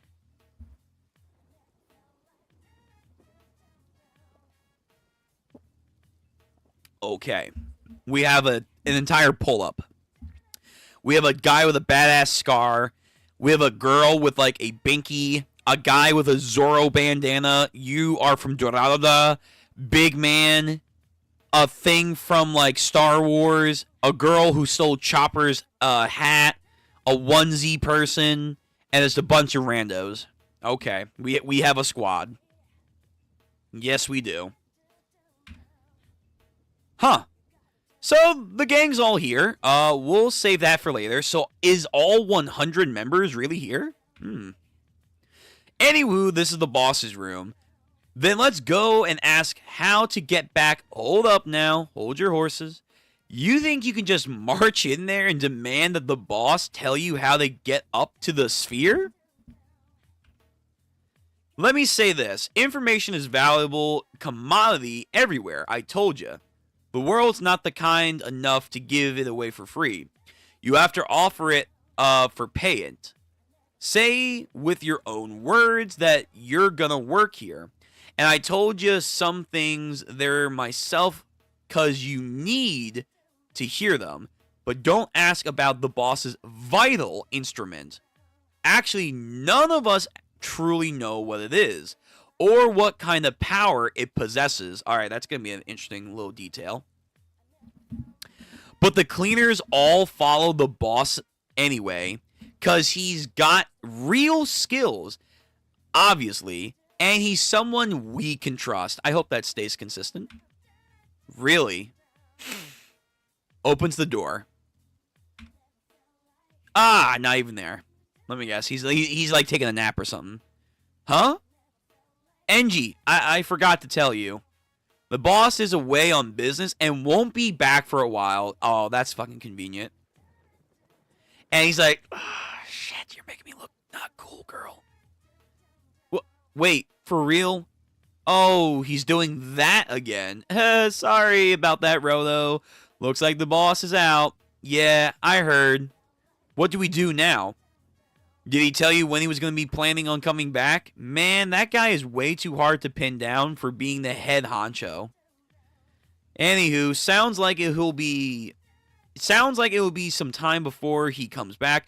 Then I have an idea. How about we take our new hopeful on an observation field trip? He can't officially join the cleaners with the boss gone anyway. So for now, let's just call him a trainee and take him to work with us. Besides, I want to get to know you better, Rodo, please. I feel like she's manipulating him. Why? We're going to find out. And that's Chapter 7, and here we are, Chapter 8. So, depending on how quickly we move through this, I actually might just go into Chapter 9 and maybe even Chapter 10. And then we'll get into Iruma-kun. So this job's going to be an easy one. Chapter 8, Observation Field Trip. But you still need to watch our work up closely. So they have their gas mask on. Okay. Here are the job details. The citizens of a town near a polluted zone. Small trash beasts have been sighted near the barricades. We like the cleaners to go and clean them up just in case. And there you have it. So that's their job. They have this is like a weird Dragon Quest map right here. They have a castle with poo on it. A fucking T-Rex skeleton in the background there. And then I guess trash beasts are over here. And then there's mountains all around them. And there's a cave system. A polluted zone? What's a polluted zone? Oh, I see you haven't taught him anything, have you, Engine? Sure I did. I made it simple. I called them garbage dump sites. Rolo, because this half-wit couldn't get it clear to you. Damn. Half-wit? The ground is divided into areas that are fit for human habitation called safe zones. Okay. The areas that are polluted by garbage and inhabited by trash beasts, which we then call polluted zones. Incidentally, when you fell into your landfill in one of the most dangerous polluted zones, they are called no man's land. As far as we have determined, there are about 6 no man's land. An average person who enters no man's land will die almost instantaneously. Those are areas swarming with trash beasts that are tough even for givers to handle. Why do I feel like this is going to be like an insane training montage? It's a miracle that Engine happened to came across you. Wait, that's actually a good point. If it's that powerful of an area, why was he there? See, that's skillful? And what you're doing in that no man's land anyway, there you go. Hey, if I want to take a walk in no man's land, that's my own business. It turned out just fine anyway. A walk, really? Whatever. When you go into a polluted zone, make sure you have to wear a gas mask as much as possible. If you inhale any toxic material, you might come down with something pretty nasty. Incidentally, without a gas mask, you'll die in no man's land in approximately 15 minutes. How many minutes was I breathing that air? That's actually a good question. Yeah, wait, he was there for a little bit. Anyway, that is the polluted zone. Now, that I look at it, it really is one big pile of trash. Looking back, I did think that the pits was a big garbage dump when I was still on the sphere. It never even occurred to me that there would be people living in a place like that. Do they all know about this, or do they know and just toss trash and people down here anyways? Still, when I stop to think about it, the polluted zone could be a mountain of treasure I want to take all home and repair. Sure, why not? You know, I've been wondering about something. Who are they? Oh, they're cleaners just like us. Supporters, to be exact. They don't have any powers whatsoever, but they still have a very important part in the cleaner team. So they don't have any vital instruments. So combat people probably do. They don't. And then there were sentinels. We don't know what sentinels are. Hey, nice to meet you. Oh, yeah, nice to meet you, too. Oh, my God, grabs his fucking hand and, like, almost breaks it. Oh, God, that hurt. Yeah, his grip strength is sick. He can even crunch Trash Beast exoskeleton. Aren't you jealous? I'm jealous. He's super cool. He's got, like, a heavenly restriction on him. I feel so much safer having a powerhouse like him around. He's a real lifesaver. I'm not sure if I can keep up with this kind of energy. Well, it doesn't matter how easy the job is. I may just be a trainee, but I have to pull my own weight now. Yo, Rio. I have visual on a Trash Beast now. So they have like an actual barricade set up here. Oh, God, these like weird, hauntingly humanoid trash collection things are creepy. Whoa, there's like a million of these guys. Hey, nobody ever said it was going to be that many. What are we going to do? This is an easy job. No, it's fine. They're just a slow-moving type, and they're not very strong. See? They're headbutting the barricade, but it's not budging. But what happens when they all do it at once, I wonder? That's why they're the perfect little guys for observation. You're lucky this time, kiddo. Yeah, well, they're definitely more tame than the first ones I ran into, so there are different types of them. They do look kind of like animals. And then here come the big ones. Yo, get the fuck out of my way. It's my turn. So we have like a new herd coming in. These ones are definitely not tame. Not tame at all. Hey. Shouldn't we get ready? Nah, it's fine. What part of this is fine? Those headbutts are really doing damage on the barricade. We should call up for backup.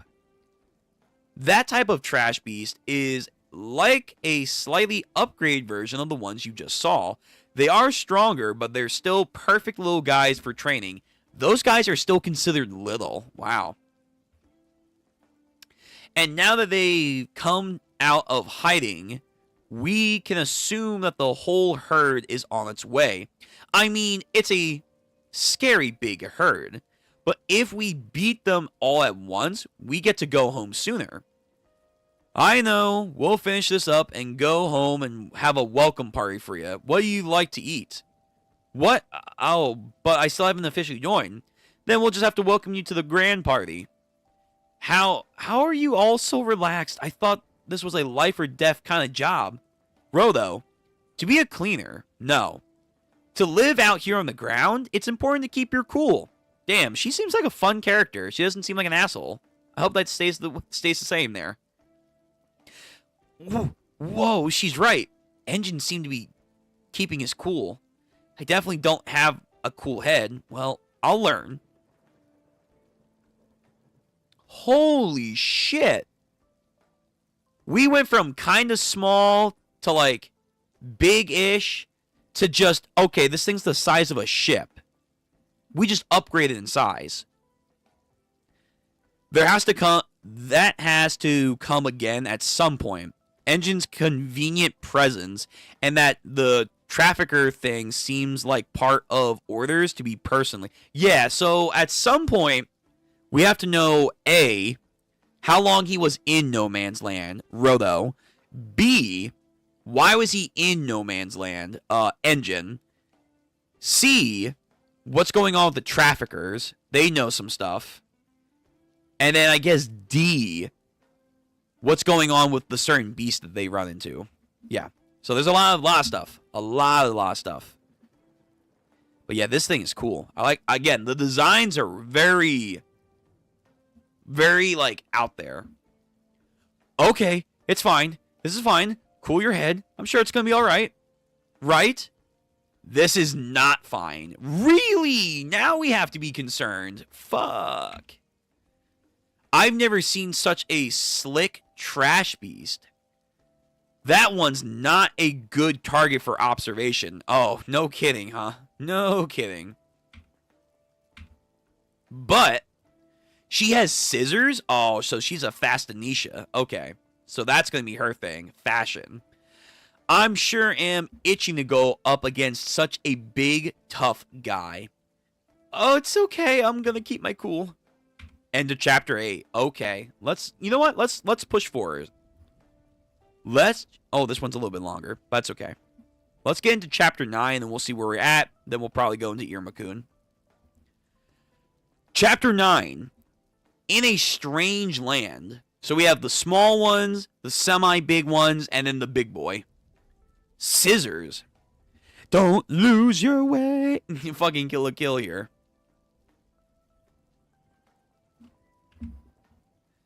We don't really want to take out the big trash just yet. We should tidy up all the little ones first. Throws it in the air. Why do they keep doing that? Like, I've noticed that they like to throw their instruments in the air. And now, is she wearing the scissors? No. Okay, she's just doing some weird foot hook thing. Time for some deep cleaning. Interesting.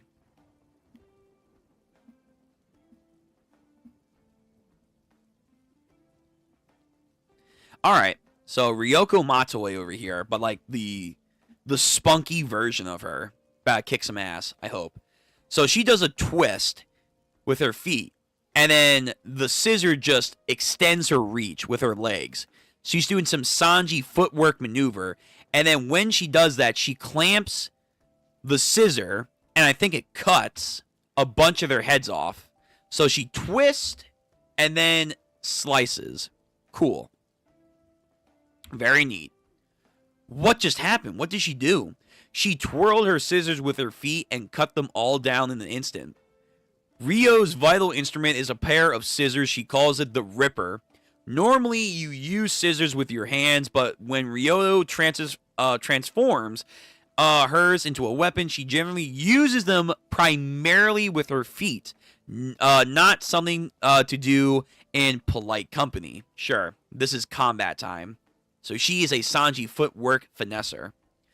So everyone uses objects differently, huh? By the way, Rodo, I know you're only here to observe, but don't just stand there. You got it? Oh, yo, it's time to learn, man. It's time to learn. Hands on. So this thing was going to charge him. This guy just clamps him down and, like, crushes him. So supporters are, like, muscular. They have, like, just insane physiques. Okay, not bad. I kind of want to be a supporter. I'm not going to lie. Is it shocking, though? I like the heavenly restrictions of JJK, so. So he then does his own thing, and he chucks this thing into the distance. On it, and then cuts it in half. Good teamwork. Go ahead and send more of those guys over here. Will do, ma'am. Yeah. They don't have any powers, so they can't really beat the trash beast. Right, because you need a vital instrument to do so, but they can send them over. But they can immobilize them and give them to a giver to finish them off. So this is how cleaners fight. I'm just helping out until I can reach my goal. Except now you're getting a little bit more enticed to stay, aren't you? Well, it's much cleaner now. All that's left is, yeah, this thing. The big one. Ryu went off to get the big one herself, huh? Well, I guess we'll disassemble the small fries as much as we can to make sure that they stay immobilized. Right. Yes, sir. He's just enamored by all of this. The small one tries to do something. And he trips. Oh, someone, I guess this is a different supporter. They trip over it, and then this thing grows. Seriously, hey, get out of there. But Rolo does his thing. Okay. Yep, he's part of the team. I'm joining the clear so I can get information. I don't want to be the kind of helper that only drags everyone down. I can do this, and I'm going to prove it. What the fuck just happened? Did this thing evolve?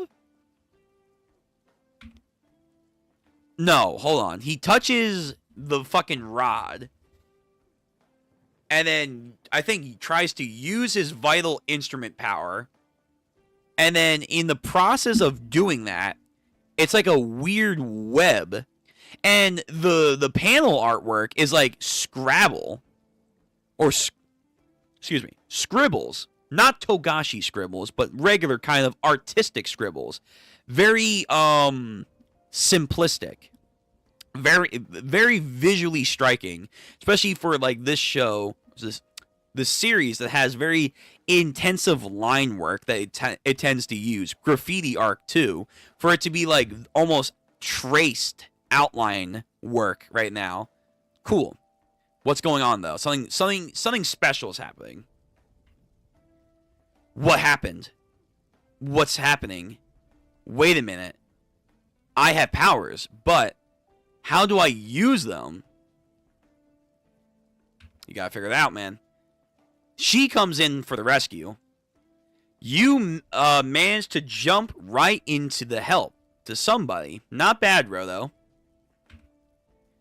Ryu, Rodo, I'm sorry. We got careless there. Thank you for both of you. So are you done cleaning up the big one? I cut him in two, but it didn't help. What? You see? I keep cutting and cutting with my ripper, but he doesn't seem to disintegrate. Okay. Alright, let's do chapter 10, and then we'll end it there. Yeah. And then we gotta go into Iruma-kun. What? Oh, the fucking traffickers. Alright, well, one of the things, Vince, we're going to get into right now. What's going on with the human traffickers. We're going to probably get a little bit more information there. Where am I? Chapter 10, Drawing Near. I remember that brat from the sphere, bit me, and... Who are you? Oh, is that this guy that, like, fucking got him to fall down here? Where is the spherite? Oh, I think it might be. This thing is now popping off on the battlefield. A trash beast that's immune to your vital instrument. I don't know about immune, but maybe it's a lot harder to deal with. It's so weird. Trash beast's weak points are in pretty much the same place as living creatures. So I figured it ought to die if I just use my instrument to cut it in half. Except, well, whatever. You're still a trash beast, so it should help to keep cutting you up until you can't move. Yeah, let's go with that. We'll put it down in the log and report this as a new species, and we'll warn the neighboring towns just in case. Please and thank you. Oh shit, these guys are efficient. They're like, yeah, let's not take any risk here. Let's be precautious and write this down. So, what can I thinks he can't really do anything right now. Alrighty then. First, we'll give you a nice clean cut on the scruffy mane of yours. Again, I like the paneling of the footwork she's doing. What kind of style are you looking for, I wonder? Didn't appreciate those cuts. What? You want to go baldy? I don't have clippers. I don't have clippers, so that will take some time. Oh, yeah, wait, she doesn't have her scissors, so she's doing hand-to-hand with this thing.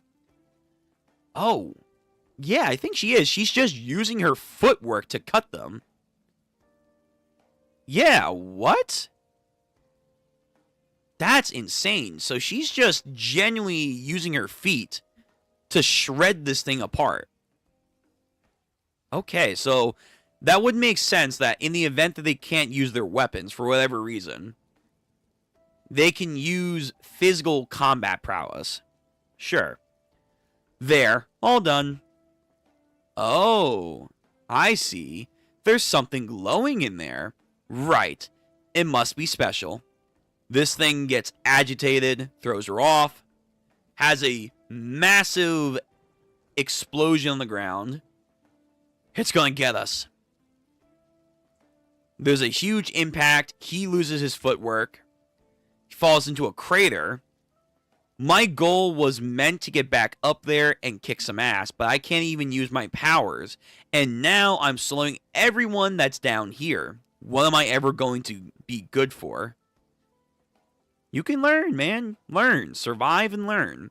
This guy comes to his rescue. Come on, man. Snap out of it. I don't know what you were thinking that made you freeze up, but if there's something you're going to be hoping to accomplish, don't just give up before you can even do it. Remember to run. Watch what we're doing here. This beast is not giving up. Is it attracted to him, I wonder? Like, it's trying to go for him specifically. Oh, you're yelling now, are you? If it makes you scream that much, then that means I found a weakness. And she she now uses her scissors to go right through his mouth to do a finishing move. And the thing now finally crumbles away. So that had a weak point that she needed to target. She beat it. I think she did. Ryu, are you okay? How did you manage to beat it? I stabbed this and it died. Looks like this is what was making it move after all.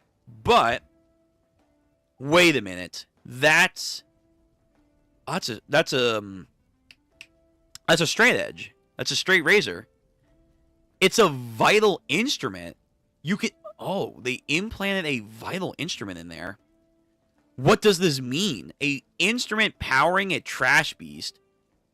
What's going on now?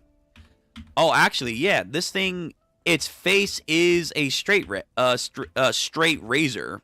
Yeah, it does kind of have that look to it for its like facial feature. Interesting. So it's a mutated, experimented trash beast with a vital instrument. That's the end of the chapter. Oh, shit. Okay. All right, not bad. So you know what? This is a good place to stop. So we're at chapter 10 now. So the next time we'll do more. We're going to do more. Okay, Gachiakuta, you're getting hype. You're getting hype. I'm liking you. You're really starting to pique my interest in how the system works here. Yeah, not too crazy stuff. We're getting an introduction to the cleaners a lot more. They seem like genuinely good individuals, and I hope that stays that way. All right. I guess now with that out of the way, I guess we can transition over to the final thing of the evening, Iruma-kun. So last time we left off was 311. We have 312. We'll see how far we get tonight. I would like to do at least 3 chapters, but maybe we can go further than that. Just give me one moment. We're going to be on break, so hang tight. Be right back.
Alrighty, here we go. Wrapping up the stream with Iruma-kun.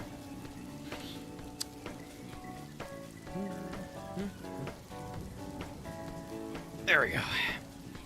Yep, Jancy, you know what time it is. Iruma. Iruma greatness. Nishi's truest and finest work. That should be no doubt. So, let's transition over to Iruma-kun. Last time we left off, we are at the barbarous clan head's estate, having a one-on-one conversation with the head chief himself about how he's very furious with the deliberation that the 13 Crowns have taken upon themselves, with Bachiko and her positioning being so tied to her clan, and it's becoming a mockery for them, and they will not stand any further insults.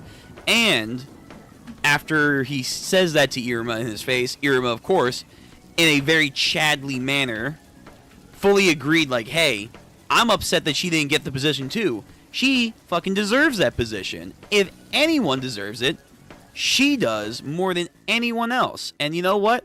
Based. Like, I'll be real. They had, like, no real reason not to give her that position outside of, like, the other two were just apparently just a little bit more experienced. That's it. That's literally it. Overall, I agree. And that impressed him. And, of course, his sensei being right there, always getting flabbergasted just how unique of a spark plug Iruma is. So that's good. That's great. Now, we're here for 312. We're going to read this. 311. I want to try and get to 313, depending on how quickly we're moving through. We might do more than that. That's going to be our game plan for the night. And again, next week, because we're not doing it that Sunday, we will be doing it the following Monday. We'll probably just have that and Gachiakuta, so there hopefully will be a little bit more of a bunch of chapters we can get to. Should be great. That'd be fun. Now, without further ado, let's get in this. Oh, I didn't even replace... No. I didn't even use my Gachiakuta thing. No. I'm slacking. Ichi, let me take you off. Let me take you off, good sir. We are reading Iruma-kun, so we have to have Iruma-kun up here. Yes, sir. Now, let's go. Chapter 312. Words I've always wanted to say. The arc that we're in now, again, I'm expecting Iruma to come out looking like a stud, learning way cooler archery techniques, and etc. A seat at the 13 Crowns. I wanted to have that resplendent seat. Ugh. Fix myself. There we go. I wanted to have that resplendent seat. However, that's the demon who they went as a dethroning the Demon King to recruit, huh? Even though they initially rejected her because she's so not good enough. Sullivan-sama would be so sad if Delcria-sama's seat were gone. You don't... Whoa! Hey, speak for yourselves. Speak for yourselves. My skills are nothing compared to the president or the vice president. Right, we still don't know who the vice president is. Within the main family, I'm third place at best. I mean, yeah, but like, that's just now. You're gonna grow over time. Also, I'm gonna guess the other two, mainly the head honcho, he doesn't give a fuck about this kind of politics. He said even if the Demon King himself resurrected, he would not give a fuck, and he would start a fight. That's some insane words right there. Every other demon falls over the mere notion of the Demon King, for the most part. Him? Let's fucking ball. Let's do this. I knew it. I am not... Don't fucking say you're not worthy, man. When people believe in you. If anyone deserves that seat, she does. then I will become her greatest achievement because I believe that is the best way to repay my master. Look at my guy. He believes in the you that believes in him. Please let me be angry with you together. You are really my stupid student. What do you mean, become my achievement? That is so stupid of you. You idiot. When all of her students abandoned her, meanwhile, he's here now wanting to be her greatest achievement. But all of my hard work hasn't been for nothing. Let's fucking go, baby. Let's go. Again, goat Iruma-kun, just fucking always having that positive vibe that he's spreading. Taking him on my student was definitely be angry with me, you say. The president. Hey, you knucklehead. You really do get it, don't you? Ah, you've warmed his heart. That's right. First thing we gotta do is get seriously angry with them. Do you like Gachiakuta? Yeah, of course I do. Awesome. Fantastic, my boy. Yo, what's with, like, these older people and them just being so, like, easy to, like, get them to like you if you, like, talk about their favorite thing? It's like, it's like a recluse. You like this certain anime? I like this certain anime. We're best friends now. My besto friendo. Gachiakuta is so strong and cute, isn't she? Yes, I agree with you, sir. Yeah, she's very cute, Robin says. Where's this conversation going? Anyway, so I get that you're angry, but ultimately, what's your plan for when you see Gachiakuta? Oh, right. I thought a lot about it. But first of all, I think I'll start with a siege of praise. Oh, Lord. And what's a siege of praise? Yeah, it's an, right. Yeah, I remember this. It's an evil idol way of showing support. Oh, evil idol. You form a circle like this and you shout praises at the demon in the middle. Well then, I'll be in the north side. How about that? Fine, then I shall take the southeast side then. These fucking goobers, man. And then I will take the southwest side for me. What? Stop it. You're embarrassing me. Huh. Sensei. Target acquired. Surround her. Please stop. President gets herself all dressed up. Formally, for the record, regarding the incident, I apologize for burning the Barbatos clan with the troubleness and worries. What? So you've made up your mind? Yes, sir. Should I, Barbatos, Bachiko, be elected to become one of the 13 crowns, I shall humbly accept the position. Good. She should. I think she will. Like, she'll get that position one of these days.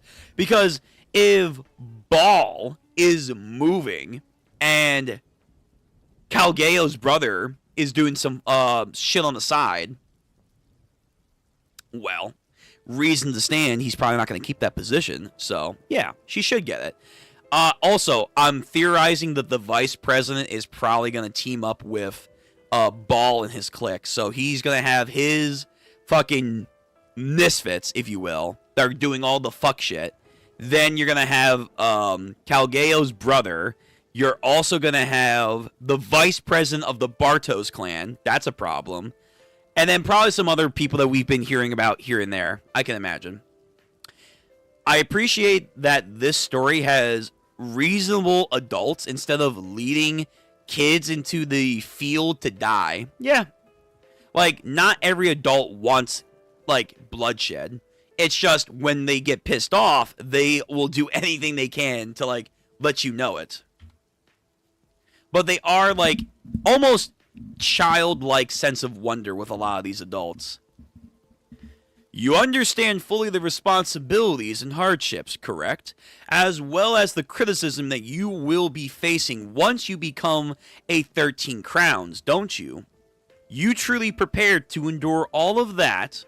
Yes, sir. Oh, I see. In that case, I should also affirm my resolve as well. Yeah, here we go. I will retire from my position as the president of the Bartos clan. Okay. Okay. So that means the vice president, what, takes over, or he wants her to take over? This old guy is, by the way, super clean. So this is a big deal. It's gonna move like the netherworld. Wait, what are you... You see, the current vice president shall become the new president, and Bachiko, I shall appoint you the new vice president. There we go. Okay. Goddamn, gotta get some water.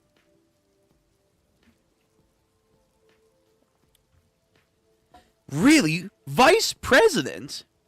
Yes, and I will remove my seat, and you will gain a seat in return. So, how about it? If you can't even stand on this kind of pressure, it'd be absurd for you to even think about taking a seat of one of the 13 crowns, Pachinko. So he does put his position lower than them. I guess that makes sense, but I do think if he wanted to, he could have taken the 13 crown seat. 110%.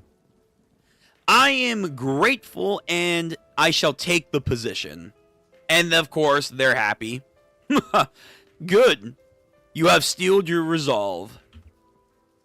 Sensei, congratulations. Nice. Barbatos Bachiko now assumes the role of vice president. So we gotta see this other person. This is the perfect time for a siege of praise. Oh, let's surround her. Yeah. Alright. That's that chapter. Very, very nice. What is this? Misfit scans. Where's the new chapter? Why are you all so slow? 311. Team Misfits taken out. Very nice. Very wholesome. Alright, let's get in the next chapter. So we are on to 300 and, what, 13? Oh, 312.5. Oh. Alright, we'll speed blitz this. This is probably for the extra volumes, but loving the new vibes, loving the art is always improving. It's good. Iruma-kun constantly serves, as it should. I have no reason to doubt them, for the most part. So, let's get into this bonus chapter. Cute cat picture, nice. Side story, Chimiya Sukumi. Oh, right, the Ice Girl's younger sister. During the Devil Ball, right about now, my comrade is at the Devil Ball with Iruma-san, right? One of his fangirls. He was so happy to have a costume matching suit tailored. I hope they're having fun.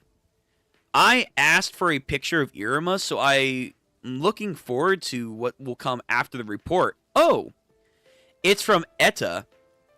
Fuck, I can't read that. That's super small. Zoom and enhance. Here we go. Nechan, one of my classmates said she wants to talk to you, so I told her what class you're in. Have fun.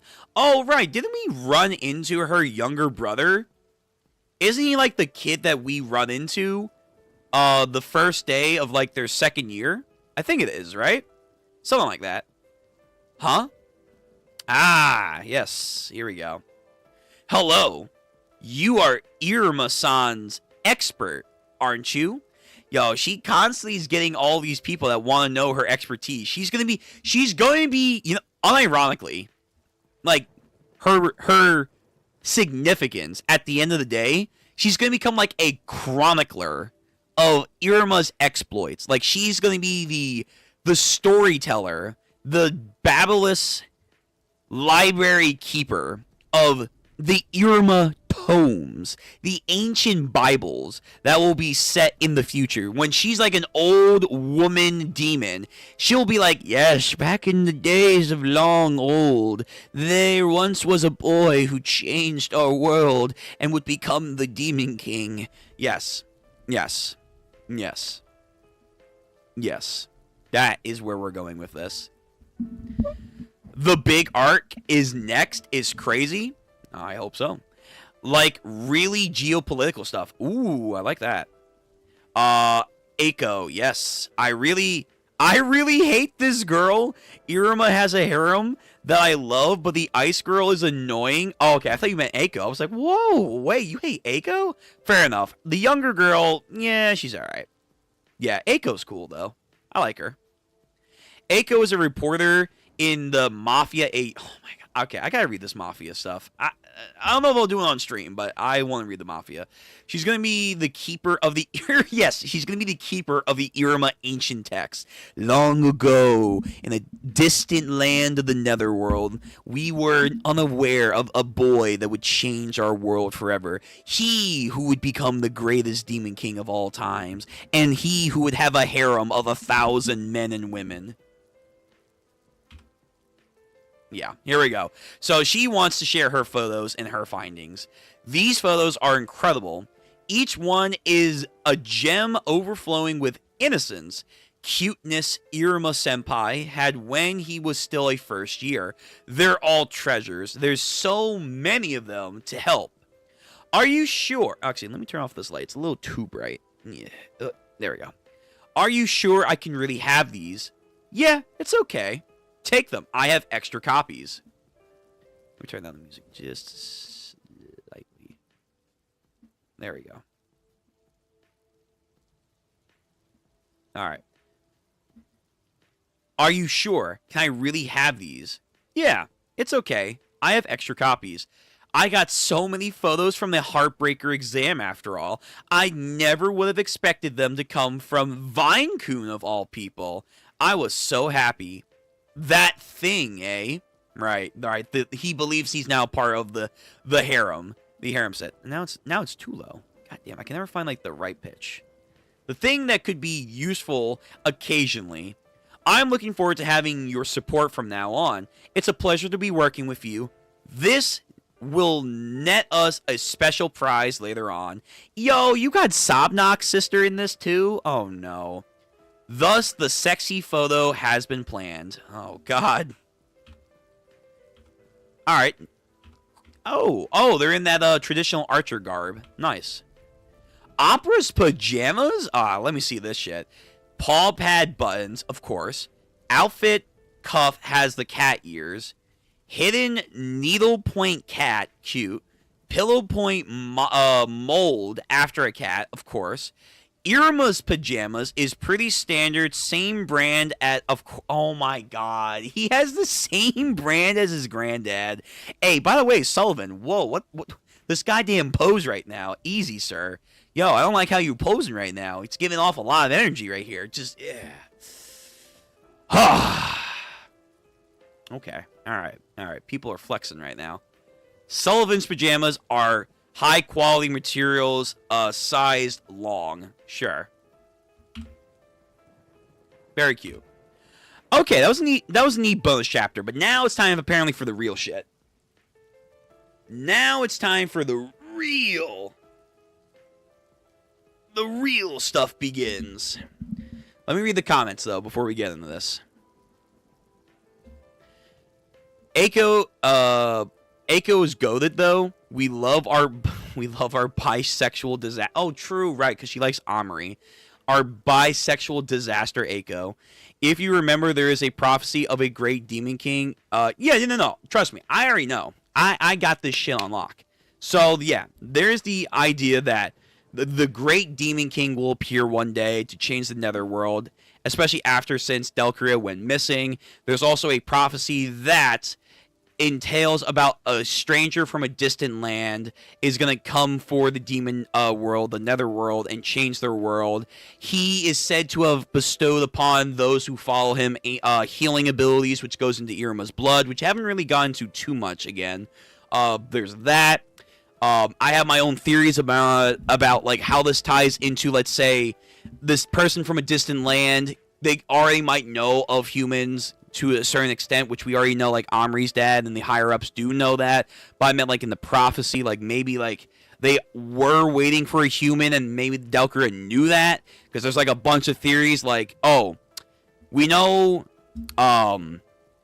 Alucard, or Alec, fucking Delcria backwards, the fucking ring, his summoning, that has something to do with Delcria, if not, like, his personality on some level. But there's theories that, like, Delcria split himself in two. His power is the ring, that is Alcreda, and then his actual personality or whatever is Iruma reincarnated, because he knew that the prophecy of old was talking about the demons need a human, which might go back into actual, like, Solomon, Goethe text about, like, the fucking, you know, Majins and Daijin. It's a whole fucking thing. Anywho, yeah, trust me. I've been cooking. Yeah, Alcarid. Yes. Yeah. There's a whole thing. I know. Trust me. I got this. Let's see. Eiko Senpai, it's so nice to see her becoming a senior. True.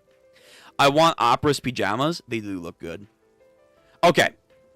Next chapter. So we have Barry's granddad.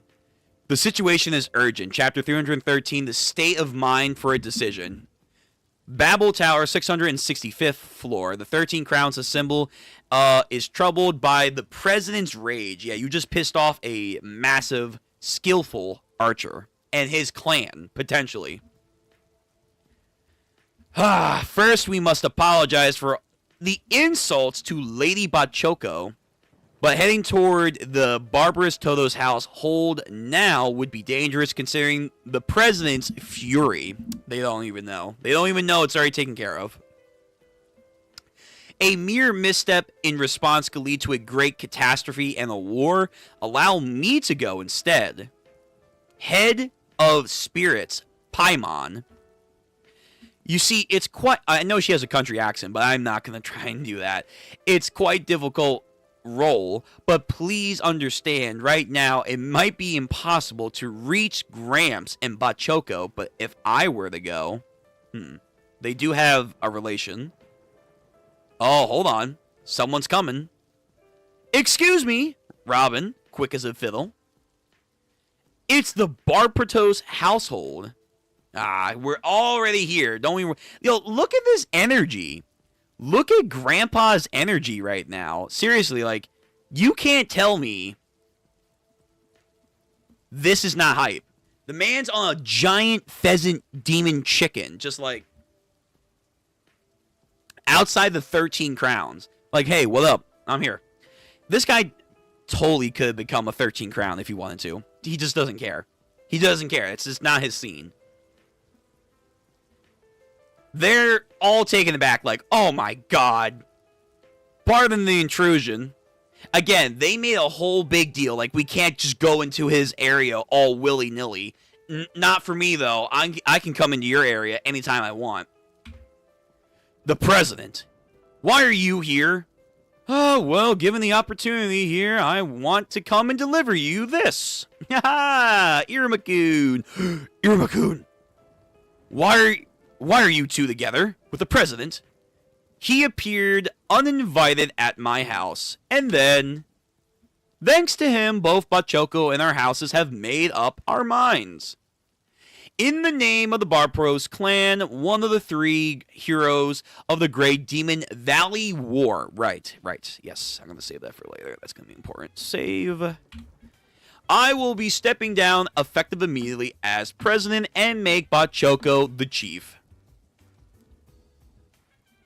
Moreover, in the case that Bachoko were to be nominated as a 13 Crowns member, I'd humbly accept the responsibilities with determination. Yeah, the archer shit. The archer. Oh, yo, Beelzebub, why are you so enamored, man? You just are... Beelzebub doesn't have that sauce in this series, at least from what I've seen. Is this really alright? Really? Well, Bachoko and I have made up our minds. We'll not go back on our words. Wait a minute. How could such a thing possibly happen here? We've had a crisis on our hands just a moment ago. One that could have sparked a war that could have engulfed the entire Nether. And yet, this young man extinguished that spark. Exactly. Yo, all this politics stuff, all it boils down to is we want to prevent war. They overthink it and overcomplicate it with all these stratagems. Sometimes the simplest, straightforward, innocent method is the best method. And that's where you get Iruma-kun. But, of course, in life, you can't always do that. At which I'm going to guess from what you guys said, we're probably going to get into some interesting politics stuff, which I'm looking forward to. It expands the world more for Iruma. This young man extinguished that spark. And, of course, they're all like, oh, very impressive. So, that's that. Oh, 3 greats. We've made up our minds. Yo, damn, why we pull him up? Yo, Sullivan, get ready. Yo, don't do this to Sullivan. Don't do that to Sullivan. Fucking like, hey, motherfucker. You're next. It's your turn to make a decision. Ooh. Oh, he's like, fuck, wait, me? Me. And his buddy's back there. Yes, we understand. Then let us thoroughly discuss a formal apology to the Barbaros clan and our future moves. Sachan, please go see your grandson off, okay? You caught me off guard there again. Never thought you head off to the Barbaros clan by yourself. Yeah, sorry. Well, I've summoned Opera to the bottom of the tower, so take care on the way back. Yes. See you then. Hey, Grandpa. About the 13 crowns. Couldn't there be a 14th crown? Alright, wait, we're changing. You just changed their entire politics, which is a good thing, but it's probably too complicated. Again, I argue the Demon King should not even be a part of the 13 crowns, but apparently so. And I also don't think the 3 greats should be a part of the 13 crowns. If you would have asked me, personally speaking, they should be like their own thing. It should go Demon King, the 3 greats. They're not a part of the system, but the 3 great households, if they wanted to merge over, they can do something like that. And below the 3 greats, you have the 13 crowns. That's how it should be, in my opinion. But, you know, the politics of the demon world have spoken. I mean, well, you know, the fact that you want to keep Delcuri's seat really does feel important. And the fact that it's really difficult thing to discuss, I figured as much, well, you know, thinking about how he has grown since the party. You know, in that case, if you were to just create another seat, I guess, wouldn't everyone get along? Get serious. Grandpa. You say such the craziest things sometimes. Is that really crazy, though? Oh, okay. I might have been overthinking, I guess. Oh, and that's Grandpa. I might have been overthinking. Oh, thank you, Iruma-kun. I'm fine once again. Yo, Sullivan has so much responsibilities that he has constantly. He's, again, overthinking a lot of it. But to be fair, it's a very complicated situation now. On a later day, the new 13 crowns were announced. What is Sullivan-sama's smile saying? Next issue, Chief Bachoko debuts in a color page. Let's get it. Okay. Let me read the comments, then we'll move right in.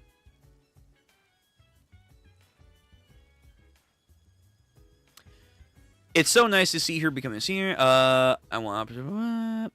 There's several theories when it comes to what happened to Delcria. Oh yeah, of course. It's the one of the main iceberg theories for sure. President is ore farming. Yeah, dude. Like, you can't just pull up to the 13 crowns, some of the strongest demons in the fucking nether, and just be like, yeah, what up? Sup. So, my girl is gonna take on the vice presidentship. I'll be here to support for the 13 crowns if need be. So, you get my acclaim to fame. And, you know, whatever you need. Just remember, don't fuck this up.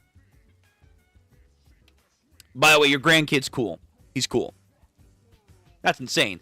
Again, These guys were like, oh, we can't just wander on in there on the fucking Mordor. I mean, one does not simply walk into fucking Mordor and expect to leave alive. You don't just walk into the Barbados clan. Meanwhile, that's not the same. We're not equivalent. I can walk into your place, no problem. Yeah, this guy is crazy. He's talking a big game, and it feels like he could back it up.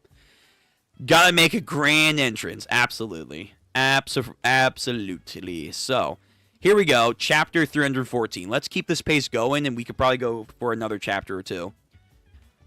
Babel Tower, the 666th floor. I've been wanting to see this room. The Ritual Room.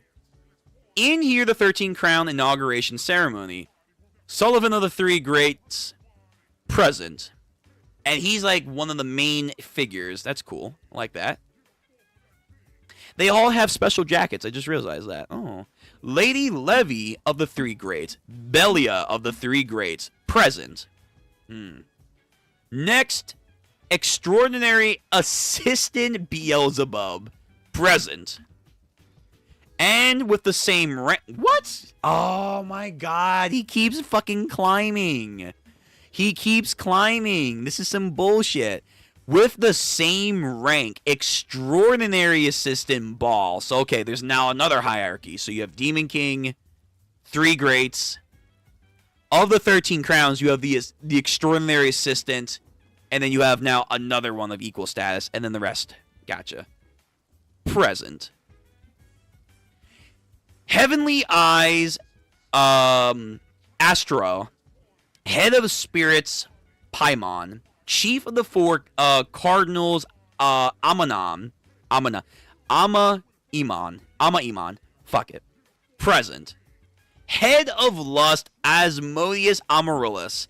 Director of the Demon Border Patrol, Azazel Henry. Fucking Azazel. Present. And lastly, the new 13 crowns. But before we get to that, the 13 crowns are representatives who maintain the balance and peace of the heart of the Netherworld. That your activities will contribute greatly to the future of development for the Nether is our great hope. These titles are nuts. Canine Emperor, Nabaruz Narian. Border Game King Mephisto. And then, yes, Supreme Archer Butchico. Yes, we're making a new rank, baby. Thank you. Present. Barbatos Dono. I would like to express my appreciation for your decision. Originally, we 13 crowns and the 3 heroes of the Great Demon Valley War avoid contact unless our interests are aligned. Lore. That's important. Thus, we each maintained our separate spheres of influence without admixture and have avoided clashes between the powerful flows. Yo, these 3 hero factions are apparently really good. Like, think about that. The 3 greats, yeah, obviously, they're great. But then, like, the other 13 crowns are there. You just have the 3 great families. That's insane. Like, these guys really do have some insane pull on the world. With your entry into the 3 great, tongue twister. With your entry into the 13 crowns, we have taken the first steps on a new road towards the future, where the 13 crowns and the 3 heroes cooperate. So this has never happened. So Iruma is literally witnessing history right now and making history. He's like fueling the fire for peace and cooperation within the Netherworld. So not only did he not probably want to join the 13 crowns, it wasn't standard practice to think that they would want or could become a 13 crowns. Fascinating. Okay.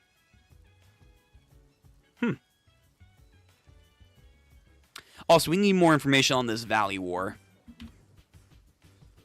With your presence, a link is now formed between these 2 great powerhouses, and a new era may unfold. The chief of the Barbatos clan of the 3 heroes, Barbatos Butchico Dono, for your inauguration as a 13th crown, I would like to express my heartfelt joy and gratitude. That means a lot, because she does look up to him. Yeah, let's go. Let's go. Yes, sir. Then all may be present. Take your seats. And with this, the 13 crowns form the Congress at the heart of the Netherworld. The 13 crowns. They have a Congress? Wait, that's kind of crazy. Wait a minute. Congress? Shit. Who's the head speaker? I guess that must be, that's gotta be Sullivan, obviously. Yeah, you know what? Why am I even thinking? Of course it's Sullivan. He's the head chairman. 100%. This is a good panel. This is a really nice panel. So you have a nice image. So Bachiko, Mephisto, I almost want to say Narnia, Narian, Amino, Heavenly Eye, Azazel Henry, Paimon, Amaryllis, Baal, Beelzebub, Belia, Levi, Sullivan. Interesting. And then sitting beyond them would be probably the fucking crown seat of the Demon King. Finished taking a picture. Aw, thank you very much.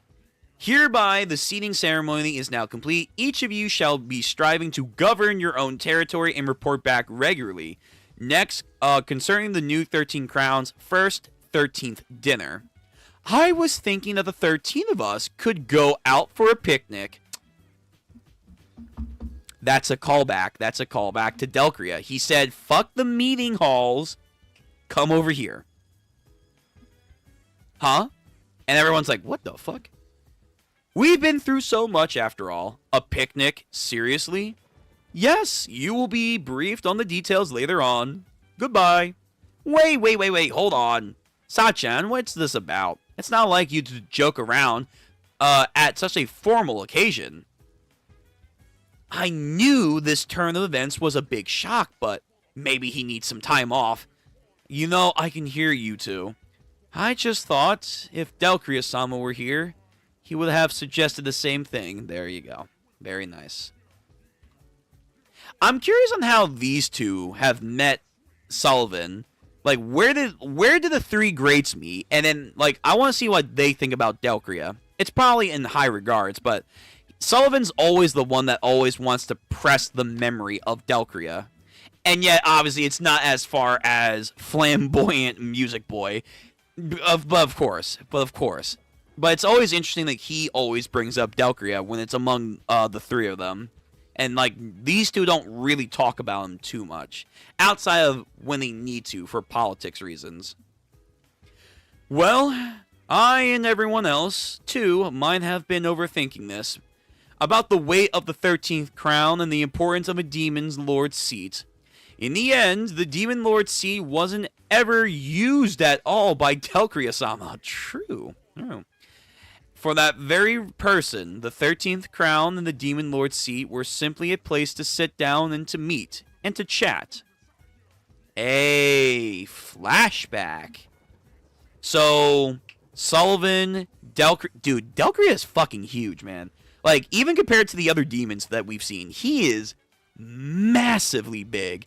Also, thighs. Damn. Zesty, music boy. Someone in a onesie. That guy looks like he might be a part of the Ifrit clan because of that tail. Beast boy. Another lust girl, I'm gonna guess. Sure. I imagine there always has to be a lust person on the 13th crown. To meet face to face and hear the voices of the ones that will move the netherworld, any place would be fine to talk. And so I've decided when Delcria-sama returns, I will step down from the 13 crowns. Oh, Sullivan's gonna die. Yeah, so I've been saying this for a while. I know people will fucking get pissed at me. I do think Grandpa's gonna fucking die. I think Baal is gonna find a way to take out Grandpa. But Delcria returning is very interesting choice of words, especially with the theories, but also just in general. Like, Iruma is kind of like the second coming of Delcria in a lot of ways. So it's like, when Delcria-sama returns, can have a much broader meaning when he says that. I will step down from the 13 crowns. Until that time, I will protect the person's seat and the netherworld that they've built. No. I will make it into a new, more interesting netherworld, both surprising and vexing, and then get him good with a welcome back. I don't believe that's going to happen, man, but not in the way that you think it's going to happen, but that's interesting. Good for you, Sullivan. This is probably the happiest I feel like we've seen them in a minute. That's not, like, overly playful. Oh, is this another bonus chapter? Fuck. Okay. Well, we'll get through this then. Alright, let me read chat, and then we'll get into the next chapter. Mephisto? Yo. Yeah? Another heartthrob there? Mm-hmm. He's just so... Relax. Damn! His name is Narnia. Yeah. Delker also... Yeah, a lot of the men in Iruma-kun do have that kind of feature, don't they? Don't they? Yeah. Alright. Well, now that I read your guys' down bad comments, let's move on. If Iruma and his friends were... Iruma-kun is Asmodeus' editor. Oh, what? If they had real-world jobs? A freshly drawn bonus chapter. The Human World AU. Ooh, I like this. Brainstormed during the Diva Talk of October 22nd. Oh, I'm sorry, October 22. What sort of lives would Iruma and his friends lead if they were humans? Osami Nishi Sensei was visualizing the alternative universes in this chapter. Let's take a look at the new lives of Iruma and his friends. So if they were in the real world. So Iruma's an editor for Az. So Az is probably a publisher. Led is over there, probably also working in the same publishing department. Yeah, of course. Oh my god. Of course, she would be in daycare. That makes sense. Let's see. Living in the human world, we have Shax. A start. Oh wait, no, that's not. Oh no, that's one of the teachers then. Never mind. So here's Shax. Shax is a Star Channel. Lindy tried looking cool. Is Jazz a barber? Oh shit. Let me see this. So, Iruma is an editor, of course. He's a rookie editor for a weekly magazine working hard to keep up with the exhausting daily work under the guidance of a chief editor, Dolly. Ah, Dolly. Author, yeah, that makes sense. A popular author with Iruma as his editor. He uses the work as an excuse to call Iruma often. Of course. Carla is a nursery school teacher. Yep, that makes sense too. Carla Sensei is in charge of the dragon class. She's a very popular with the kids. Sabro, let me guess. Contractor? Firefighter. Oh, shit, I got that wrong. Really? Firefighter? He's not a contractor? He's not a builder? I'm shocked. Kiria, idol. That makes sense. Gapi, actor. Yeah, he does like acting. Agrius, architecture. Yep, that makes sense. Led is a YouTuber. Yep. Jazz is a beautician, not a barber, a beautician. Fair enough. Let me get that right. Elizabeth is a model. Again, that's kind of obvious. Kamino, cafe owner. That also makes sense too. Person is an orchestra music person. Yeah, sure. Alistair is a university professor. Professional shogi player as well. Damn, shit. He's got a good one. Dolly is editor-in-chief. Yep. Kalgeo, a pianist. Okay, sure. I'm surprised it's just not a teacher. Susui, Ikabinan master. I have no idea what that is. Balm is a picture book author. Okay. Amelie is a police officer. Makes sense. Bachiko is a fashion designer. Kirio is a dentist. That's, because what? Sadistic punishment. Sullivan is a CEO. Just a CEO. Sure. Opera is his personal assistant, of course. Okay. Oh, we actually getting a whole thing on this? All right, let me speed through this so we can get to another actual chapter. Hello, it's your editor, Sato. Rookie editor, Babel Publication, Sato Iruma. Come in. Sorry for intruding. As Nomiya Sensei. Oh, it's so weird seeing them as people. Really, you're far too loud. It's also weird to think that he's this chill with Iruma. Novelist Azunomiya Ariasa. Your newest manuscript was amazing as always. Of course. I guess that shogi player autobiography you gave me was a good reference point. Was really useful. Oh, I'm glad to hear that. It's by Mr. Amuro. I hope I can interview him one day. Oh my god, that's what he looks like without being a fucking lion. Oh shit, that's crazy. The Path of Brilliance. Oh, are these the limited edition shortcakes from the super popular bakery? Yes, I see. I had no idea. These were given to me as a gift, but you can eat them if you like. Really? If you want it so badly, let you eat them out of pity, of course. Thank you so very much. The effort that he got to get them. You really are hopeless.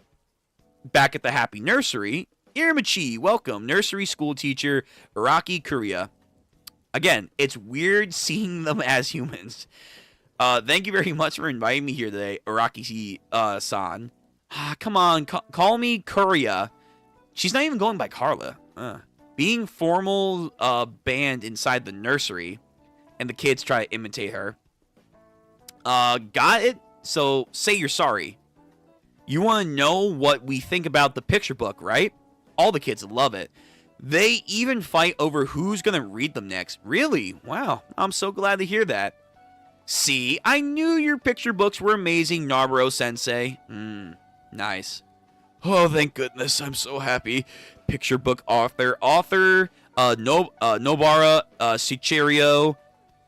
Please, don't tell anyone I was the author. I don't want to ruin them. I'm sure they wouldn't. Pardon me. Best girl. Here we go. Yo, she can handcuff me anytime. Oh, Azzy-chan. Officer Ata Maki, Police Apartment Station Azimari. Officer, I'm Azzy, an officer from the Maki Police Station. We have received an anonymous tip about 2 suspects peering into a nursery school. Oh, shit, true, you don't want to do that. My apologies. I have to go back to ground and check, things. Oh, sorry, with pleasure. In fact, would it be alright if I could interview you? She's so cool, a female officer. Nice. Look at that Riz right there, ladies and gentlemen. Please, could you do an interview? Actually, I'm an editor, and I got an interview opportunity with many different people. For example, going over to Led, Shax. I'm Lendy from the Shax Star channel. Look at him try. Streamer Lendy. Yo, you know what? He probably has more than I do, so let me not hate on this guy. Today, I'm at Split, a super popular hair salon in town that's even more featurized in magazines. And this is the most popular celebrity hairstylist, Ando-san. He will be cutting my hair today. Ando Masayoshi, celebrity beautician. It's too much work. I can just shave your head, No, please. Come make my hair look cool. Like the model... this fucker. Of course he's a model, too. Zeno-kun. The zenith of zeniths, yes. Taking the Kaburo world by storm. And, of course, his idol. There. The future article itself. Ali-chan. She's my goddess. Everyone, please stand her, too. Model Ellie Goddess Lipstick. Cute. Oh, give me a cool hairstyle that would make her fall for me. Oh, damn, he turned on the razor. That's not good. Wait a second. I can hear an unsettling noise right now. Orchestral music, Furo Moro So. Lindy sure is giving his all, I guess. Oops, I gotta go through the score for our regular recitals and the concert this weekend. It's the Idol Kurumi-chan solo tour. I need to be perfect by my techniques. She just looks normal, pretty much. Speaking of which, someone asked me to interview our orchestra. We have volleyballization over here. So we have that one botanist teacher. She's over there. The lucky guy. I forget like what his whole thing is. How unusual, considering we have the world's grumpiest concert master. Yes. The pianist concert master, Nabeshimi Kageo. Dude, I'm not gonna lie. Him as a human, he's lost a lot of aura. He lost a lot. He lost a lot becoming a human. Ugh, nah. Give him back his canine attributes, please. Please. So, you expect me to answer all these questions? Sorry for so many. Here are some Piyoko Manju as a gesture of goodwill. Huh? You like sweet foods, right? Yeah. Oh, you interviewed Nabeshimi. That's amazing. Kamuno. Oh, he's just fucking chubby. I love that. Cafe owner Kamino. Yeah, and he told... Damn, there's a lot in this. God damn. It's a long-ass bonus chapter. Yeah, and he told me about how good the coffee is here. Well, I'm glad to hear that. I'm telling you that I am. The house in the seat and the set should be... more pop-like. Something like this looks fun. Actor Kanfo Gomi. Oh, that's what he looks like as a human. Cool. The floor should be pink, and the pillars should also be in a Chinese aesthetic. Architect Agasumi Hiro. The flowers should hang from the ceiling, huh? Stop asking for the impossible. Anyways, how's this even a period drama?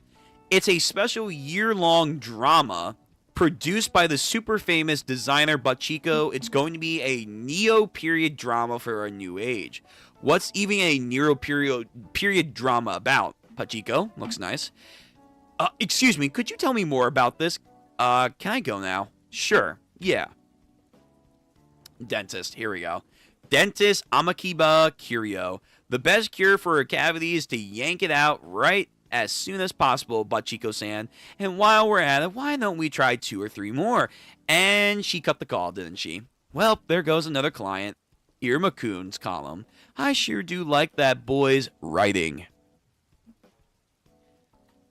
6-minute rescue. Really paints a picture. Shibuya Saburo, firefighter hero. Okay, Saburo. Damn, saving lives out here. Oh, it's the one interview guy from Babulous. Yeah. I see you.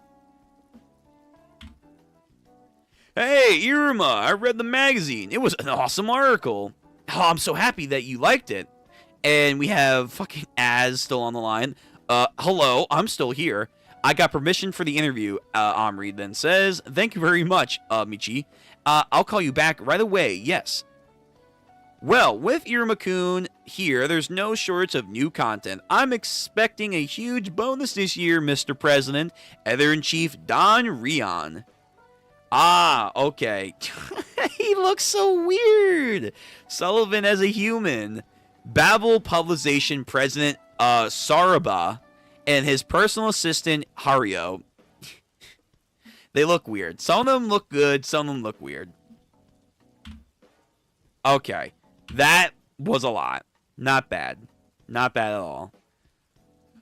Okay, we're going to do... That took a lot more time than I thought, so we'll probably do chapter 315. If we get it done quickly, maybe 16, and then we'll probably call it. Then we'll probably call it for the evening. Oh, alright. Let's see. Nishi knows what the girls want. Apparently, yes. Goddamn. Lindy is a streamer. Yeah, of course he would be a streamer. I'm not shocked. He's either a pro gamer or a streamer. That's it. There's no other middle ground for him. Nishi loves her different AUs for her characters. Yeah, that's kind of neat that she gets to do that. It's the hair. It's too slick back. Yeah, it's not enough. There's not oomph to it. You can't tell me that that wasn't like a backdoor pilot for another AU. Oh, absolutely. If the Mafia thing ends, she'll probably do that. 110%. She has no end to whatever she wanted to do. So, moving on to actual content, 315. We are the Buku Alliance. Boko Alliance. So led as a fucking martial artist, Iruma as a knight, Puro-san as a wizard. So, that's why we're going to play at the Arcade Demon Game Center. Ooh, damn. I like it. More neat places to go. Whoa, it's huge. That's what she said. They keep getting new and newer machines. The Barta party is getting close, so I'm going to scout the latest trends of games for the Barta. And also, you have earned a welcome back party, Iruma-kun. Here comes the Boko Alliance. The team, the time to game hard. I almost said it's the time to get hard. I'm like, whoa, wait a minute. Where the fuck? That's a different kind of game there. All three of us personal pronouns. Oh, sure. I guess. Yeah. Okay. Oh, thank you, Ledcoon. Ha, of course. Have you been to a game center before? So-so? A couple of times myself, but it's the first time going with other people. And then immediately, friendship time, let's go have some fun. They go to a claw machine, they play an arcade game, they're dancing it up. They got some shooting games, they got some snacks, they got candy, they got a whole bunch of shit. Hey, Sokun, you really good at the back claw machine game, right? And you're pretty excellent at the shooter games. Of course he is. Oh, I know what we could do. The Ultra Danger Zone, a test of courage.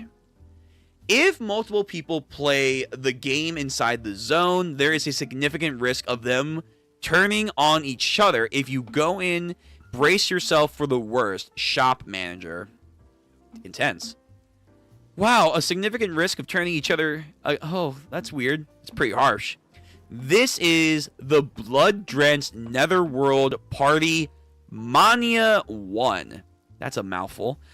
What is Blood-Drenched Netherworld Party? Oh, God. Okay, I'm gonna have to drink up for this one. Alright, so Demon Monopoly. Explain. Going around the Netherworld by throwing... I was joking. It actually is just Demon... it's just Demon Monopoly. Oh, man. You're going around the Netherworld by throwing a dice. There are 13 turns in total, be it money, lovers, or food. Whichever demon obtains the most desires wins. Actually, it's more like a game of life. Okay. Obstruct each other, pulling the others down is allowed. Beat your rivals into the pits of hell and go for the win. Okay, this game has a lot of significance to real life then for their society. If any of you watch The Boondocks, funny show, insane show, you could not make it nowadays.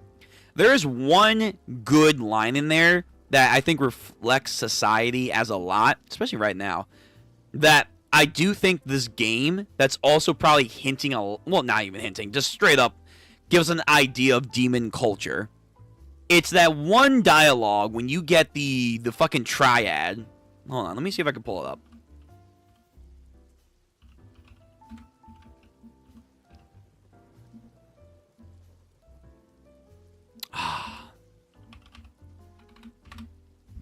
No, not cards. Crabs.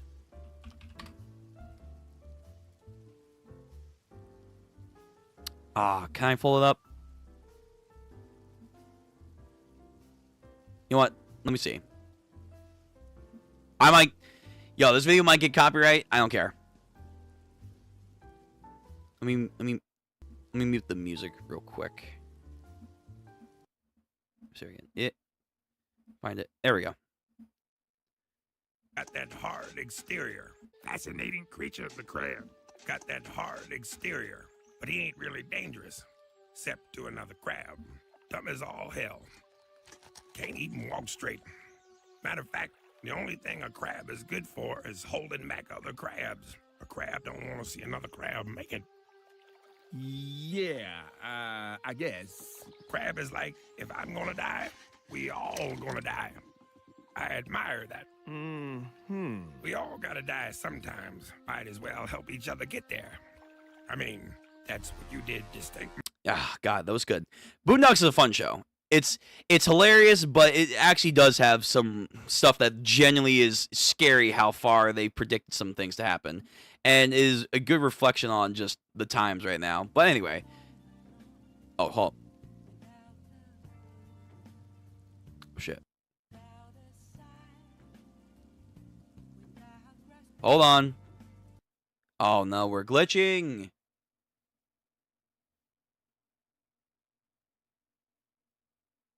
Oh, oh my God. Hold on. I gotta fix all this.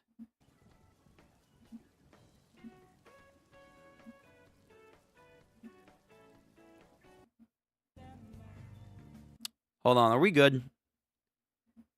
Are we good? I gotta get the browser to come back. Of course, I want to do a little spoof thing and decided to just take it away. Let's see. Let me see. Are we back? No. There we go. Okay. We just had a little bit of a glitch. Let me see. Are we still live on YouTube?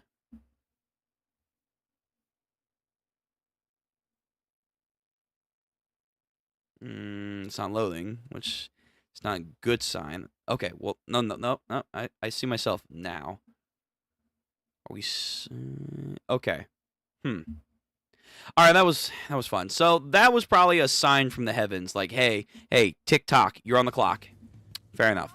My point was, I thought that was very fascinating. That's a little interesting piece of dialogue right there that I'm like, okay. Has very strong implications for the demons themselves, where they want their desires to be met, but if it meant that they can only achieve that by pulling each other down, if everyone's thinking that way, no one's going to achieve anything because you're all constantly pulling yourself down and no one's going to make it. Yeah. Yep. Okay. Buku like Deku. Right. Yeah. We're good? Okay, cool. All right, let's press forward. I wanted to make a little comparison, and then the universe said, nah, move forward. Obstruct each other by pulling each other's down is allowed. Beat your rivals into the pits of hell and go for the win. The reviews were totally polarized, calling it either divine or terrible. That is the legendary game. Terrible. That is the legendary divine terrible game. Sounds like a god-awful game. Come on, let's play it together. It's super rare to get to see this game. What?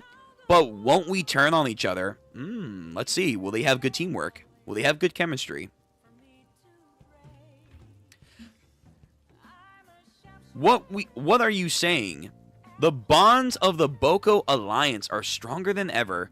Oh, right. Our bonds. Yeah, let's get this. Player 1. Let's start then. Heroes. You fall into a bottomless swamp and then lose 6 million of your savings. So it's more like a game of life. Oh, suddenly I'm in debt. Calm down. First pack your barest necessities. I don't think there's a option to skip into town. Fine, I'll go next. Lucky, number 6. You have attained the lucky horn of happiness. If you play it, good things will happen to you. Oh. Nice, fine, so. Yeah. Now it's my turn. I got an apple. Alright, my turn. You got a cursed secret medicine. Who do you want to use it on? Player 2 or player 3? Ah, of course. The cursed achievements, and now their entire body stinks. The opposite sex runs away from them. That's fucked. You now have become unpopular. Sorry, my hand slipped. Oh, I see. So it's that kind of game. Okay, so again, you're turning on each other. You bought land. The guarantee, the gardener is fucking player 1. Player 2 and player 1. Player 2 field, fled. Player 1 owes 3 million. Hold on. Soy. Sorry, my hand slipped. Like hell you slipped. The ground explodes. You got swindled. You lost $5 million. Dude, he's in massive debt. You grew an apple tree. You unlocked a secret scene. What? You find a princess lying at the foot of an apple tree. You saved the princess and gave her an apple, and thanks to that, you receive $1 billion, or 1 billion, whatever the fuck their currency is. The princess makes a marriage proposal. You become a feudal lord. God damn, we got everything in one go. All you had to do was get the apple. An archer invites you to become their pupil. It's a bumper core. Continue cultivating a new land. God, yeah, he got everything. He said yes. Yes, sir. Please. Wow, check this out. You two, what should I do? You kidnap the princess and steal 1 billion from Iruma. You sound the trumpet of happiness. A large mouse army invades. Player 3 flees. Fields are unrooted and turned into a fallen land. The Iruma fieldom is in flames. Oh, sorry, we slipped our hands. Yo, you guys don't want him to go on his bad side. Now that I'm swimming in cash, I might as well build a castle and an estate. And I've got plenty of food, so maybe I'll open up a restaurant. Oh, I see how it is. That's how you want to play, huh? I also have some plans. Part 3, you become the archer's pupil. True. Revenge snipe, destroy both the castle and the estate. Revenge snipe, destroy all the restaurant chains. Yo, fuck you guys. In the sea of flames, you've recovered all the money and food. You little. Bring it on. It's an all-out feud. I'll get you this time. So even in their exchange of victories and backstabbing, they're having a good time. Game over. Please play again sometime. In the end, I guess we did all die miserably. Because we kept getting in each other's way and pulling at each other down. Truly despicable. But they play it off because they know at the end of the day, it was just a game and that they're still friends. That's how it should be. So at the end of the day, they probably walked away with the best life lesson they can learn. It's okay to have each other be rivals and separate goals, but you still respect each other and enjoy each other's company. That's good. That's very good. That was super fun. Divine game. Let's try again next week. Let's go.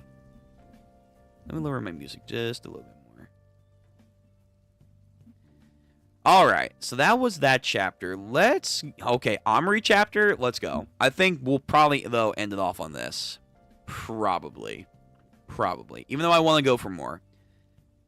316. The new 13 crowns have been officially announced. Barbatos Bachiko. It's surprising that Baal's proposal was accepted. This signifies the immense power of Princess Shura. Although I would have never imagined that father would disguise himself as Narnia, it was obvious by his bloodline magic. Now I understand that intense gaze he held towards Iruma. Yes you do. Although we went together to the ball and danced together, we, at the end of the day, didn't get close the gap between us. Well, a lot was happening, so. But, you know, you got to dance again. I want to talk to him. Can't I contact him? He was tired and I don't want to bother him, but instead of the usual reading, we can have a tea party. Ooh. Oh, no, it's another female gathering. Oh, shit. What's going to happen this time? Let's have a tea party again. Here we go. Female tea party. After a very long time, the girls' meeting continues. So we have Omri, Carla, Liz, Kura, and the fucking one girl. Yeah, the smell girl. Yeah. He said, "Oh, that's you. You smell nice." And then she's like, "Oh my god." So yeah, another person to the harem. Just write it down. Write it down. Another one. They're so dumb. I love them. True. Actually, hold on. Before I go, let me read the comments. I feel like I skipped that. You can tell that it's a spinoff. The Mafia series has everyone that looks like Calvin Klein models. Hey, okay. Buku like Deku, my Buku boys. Nah, for real. Everyone looks freaking hot as hot in the Mafia AU. God damn. Jeez. They're so dumb, and I love them. Sometimes I wish recent Shonen Jump would have chapters like this again, just pure character building and connections. But I blame Shonen Jump for the rush of the editors. Yeah, it's definitely a showing of different concerns of what they want to press on. So it's their business model. They think it's working, and I can't say it's not working, but I do agree. These kind of chapters are definitely needed and lacking. After a very long time, the girls' meeting is afoot. I'm afraid of the fact that I'm getting used to this. Son and girl meetings. Okay, now I will introduce today's beautiful partitions. The Venus Arneson, Elizabeth, the cold and beautiful, I'm Curie. After a long time, she's back with us. True. The great and charming, thank you for the tea, Scarlet Chan, I'm Omri. The promising rising star, queen of fashion, really. Yo Chan, Yo. And me, the sexy Clara. What is this reason for all these introductions this time? Foo. Actually, it's the occasion. We have another new member. Oh boy. Okay, come in. We'll be leading the way to our girls' meeting. Let me guess, the younger sister? What? What the wait, the teacher? Damn. Wait, is this allowed? I don't know. Wait. Yo, shit. We're going to get some the deets on her advances for Calgeo. Okay. Let me see this. Let me see. Can I come in? And yeah, they're like, "What the hell? Momoku sensei. Why? The teacher is our new member?" New? Come on now, sit down. But Momoku sensei looks like the serious type. Gyon. Welcome to the girls' meeting in the secret garden. I guess she's a girl, so then that qualifies her for a seat. Girls? Wait a minute. Valka just told me to come to her barter room after class. No one told me that this was going to be a meeting. I thought she just wanted to help with her studies. Good. I have a question. Of course you do. Liz has the most fascinating questions. Momo-sensei, by any chance, do you like... How do you not know? Of course she knows. She just wants the information. She wants her to say it, but... Like, come on now. Everyone knows. Do you like Calgeo-sensei? Falls. Wait, what are you saying? Her reaction says it all. Something about a manga. She's red like a tomato. That really startled me. Of course not. I just admire him. It's nothing like that. Oh, come on. Give us all the details. What is it about him that you love? That's a strong word right there. Have you gone out on a date? Please, you think Calgeo's going out on a date anytime soon? That ain't happening. It's an adult love, right? Again, you're using the L word very strongly here. How do you usually approach him? Again, okay, they need to invite someone who's actually in a relationship. But that's, I guess, the whole point of this, like, meeting. Like, young love trying to accelerate, like, maturity. Of course, acceleration. Just, no, I gotta leave. This is funny. This was cute. This was adorable. Oh, damn. Omri saying, no. None shall pass. You must stay. You must answer our questions. I will not answer a question that doesn't have to do with school studies. Now I must go. Nope. If you want to cross the door, you have to defeat me first. How strong? Hurting students isn't allowed. Yeah, true. You're fucked. This will not be like the Heartbreaker exam. It's not fair. All of you are ganging up on me. Including you, Miss Azazel. What's wrong with you all? I'm sorry, Momo-sensei, but I'm very interested in your love story. I want the details. Such pressure. Now, if I look at it closely, rank 3, rank 4s, and rank 6. Yeah, that's a problem. That's a problem. Even for you. I'm really at a disadvantage here. So once more, let's start the girls' meeting. Yip, yip, hooray. Let's go. Every couple arcs, we're just going to have a new member, bro. First, tell us how you two met. Actually, this could be interesting. What type of destiny encounter was it? Destiny? No, it was completely normal. We first met at Babla's teacher at the beginning. Didn't we get a little bit of the backstory already? Like, I feel like we have. Like, it's been very small, but we definitely got some stuff. I will start working as a teacher today. My name is Morix Momoki.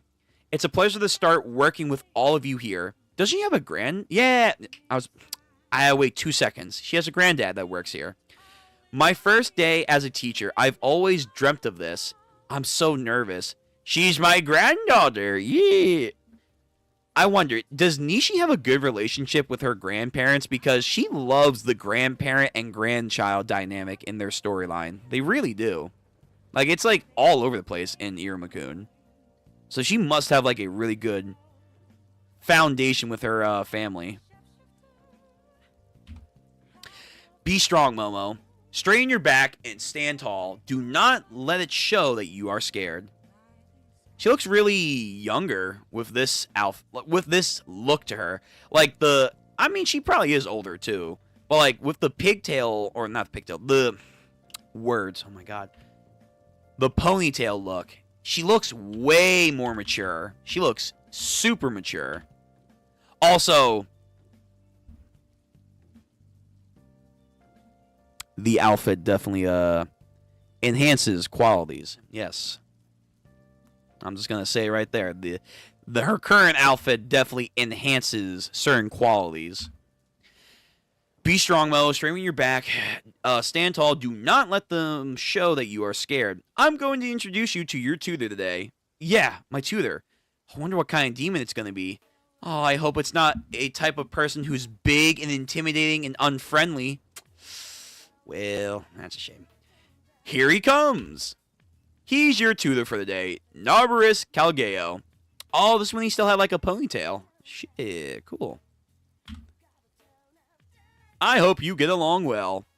Oh no, big, intimidating, and unfriendly. The type of person I don't like. Okay. Chapter 317. Teacher. You know what? Fuck it. We'll power through this. We can get through this. New teacher Momoki Part 1. Do it again. Yes, sir. Please also redo the materials for the conference. Yes, sir. The idea plans for the lessons also need revisiting. Yes, sir. Have a look at all these by tomorrow morning. Yes, sir. He's working her overtime to the bone. Calgeo-sensei is definitely a strict one. I'm missing some of the students' assignments. Oh. Well, these are the ones that handed in before the deadline. Please go collect the rest of them, and if a student can't hand them in, severely administer them. Oh, you mean I should... Do you see anyone else around here? I'm counting on you, Momoki-sensei.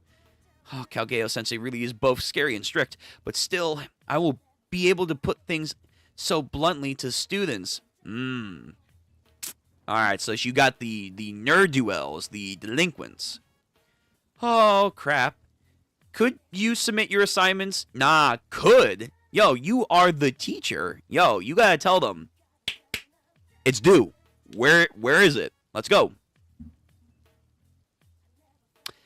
Oh, yeah, the assignment. Sorry, I completely forgot about it.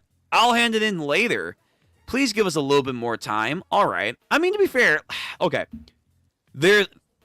It's definitely a balancing act. You gotta be understanding, but at the same time, you do also have to set like limits. Like, hey, here is the time. You need to do this. Because if you don't, they're gonna take it for a mile.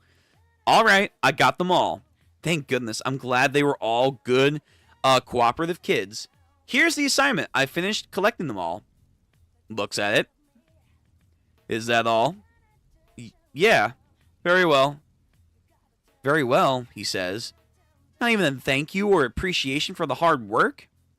Momoki-sensei. Yes, sir. A teacher's job is not just about filling in quotas. What the hell? What does that mean? And after all the effort I've been putting into my work, is he telling me I should try to exceed the quotas?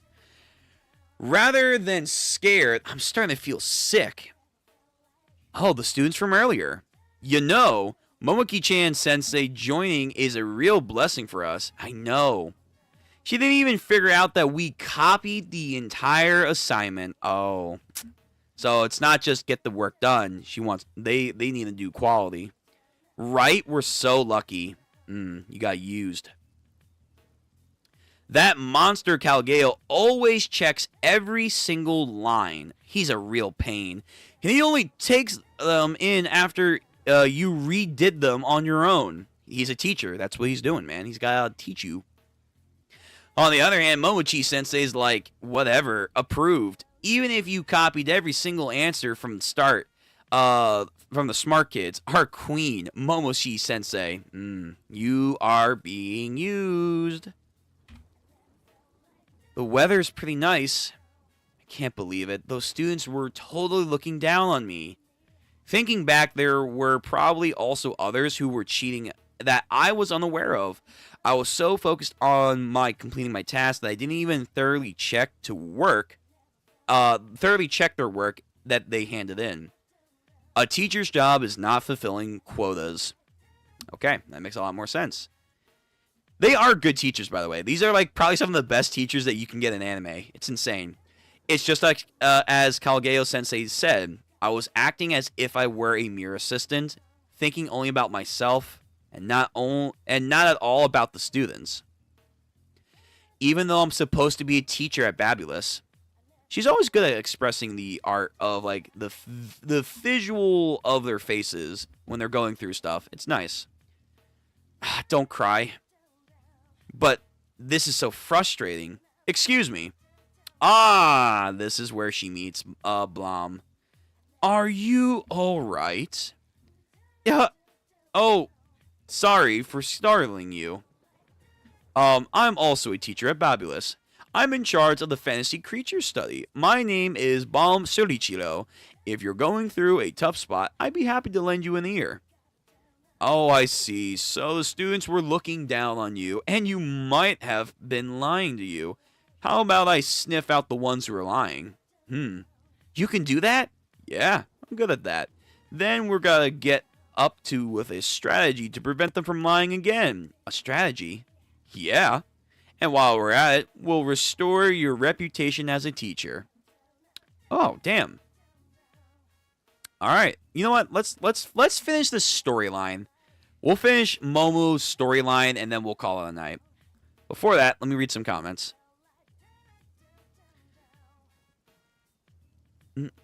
The author don't have time to figure out what their story is. Yeah, a little bit.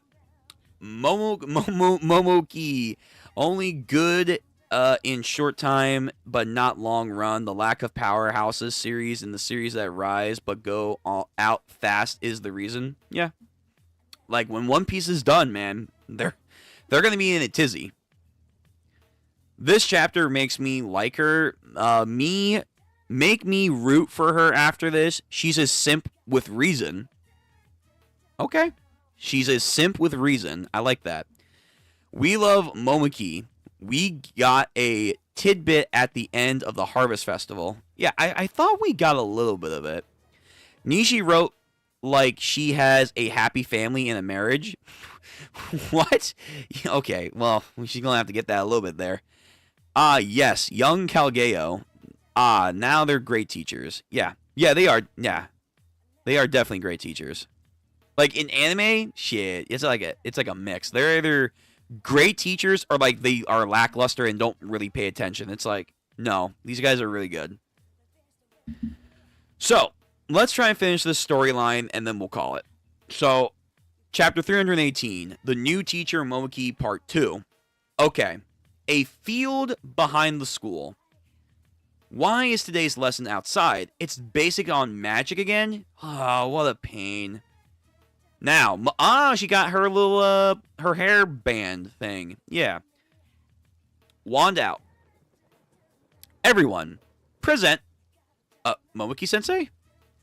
Today, as a summary of everything that we have been studying thus far, I want to have a hands-on combat lesson. What? A combat lesson? Yep, I'm going to fire off some spells. Please defend against them. She's going to take out her frustrations. Wait a minute now. Here we go. Grand protection. Grand protection. Okay, so you'll be able to tell who did the studying. So, does a windblade slash. She is a teacher for a reason. So, as we've seen, teachers are, they're no joke. And then he tries to duck. Eek! Everyone who was able to block that is well done. Wait, what? What was that for? That was way too dangerous. It was in your assignment. What? You see, a defensive spell, Gran, you submitted a worksheet and reported on it. The one that you just submitted the other day. Don't you remember it? Got him. Yeah, but still, this was just a sudden thing. Not at all. We've discussed in class, it is important for tips and for activation. It's a spell that you can use just by knowledge, regardless of your own mana capacity. That is actually a really good thing. And then for Iruma, when he uses Gran, if he activates the upper levels of the ring, his barrier is probably some pretty good shit, man.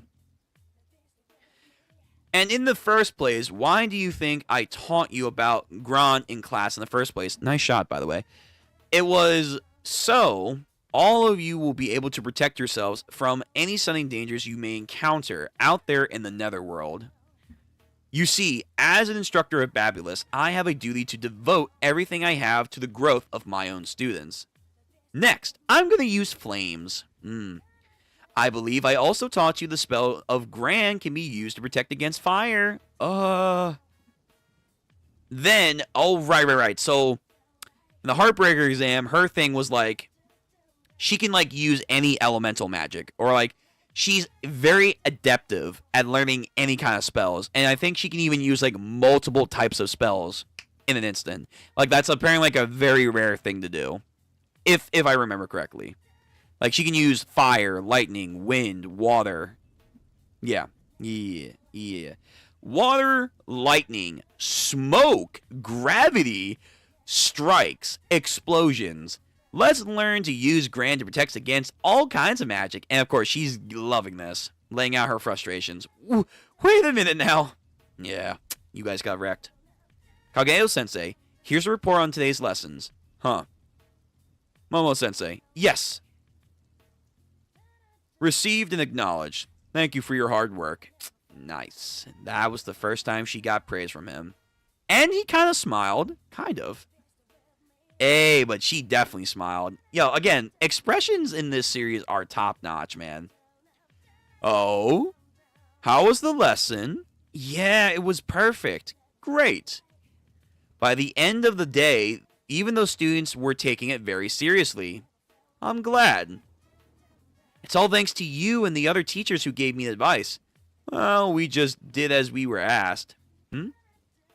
As you were asked? Yeah, by Kalgeo-sensei. Oh, is that,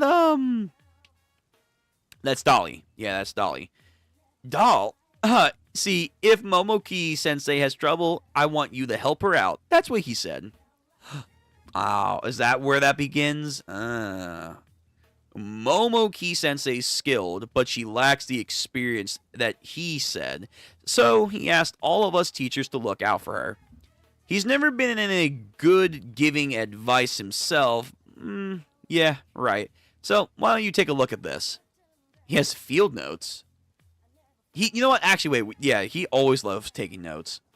Cal Sensei's notebook for Momoki Sensei. Still not looked at. Once you have the confidence to stand above your students, disrupt the material in smaller bits. One whole notebook packed full of words just for me. That's nice. He must have been really happy having a new Kohai to come in, and the new employee has so much potential too. Although it's not something that he would say himself. Hey, all of you. Ooh. Please don't be up and take someone's personal items. Oh, I'm sorry, that was him. Please don't take up someone's personal items. Give it back. Right, sorry about that. Didn't mean to do any of that. We didn't look inside or anything, right? Right, Momo-sensei? Ah. The heart went doki doki this day. The doki dokis were activated. Momoski, your face is red. Oh, damn. In fucking manga, that's like goddamn sex for them. Fucking used your hand to touch her head? Shit, I hope you were wearing protection, man. And then passes out.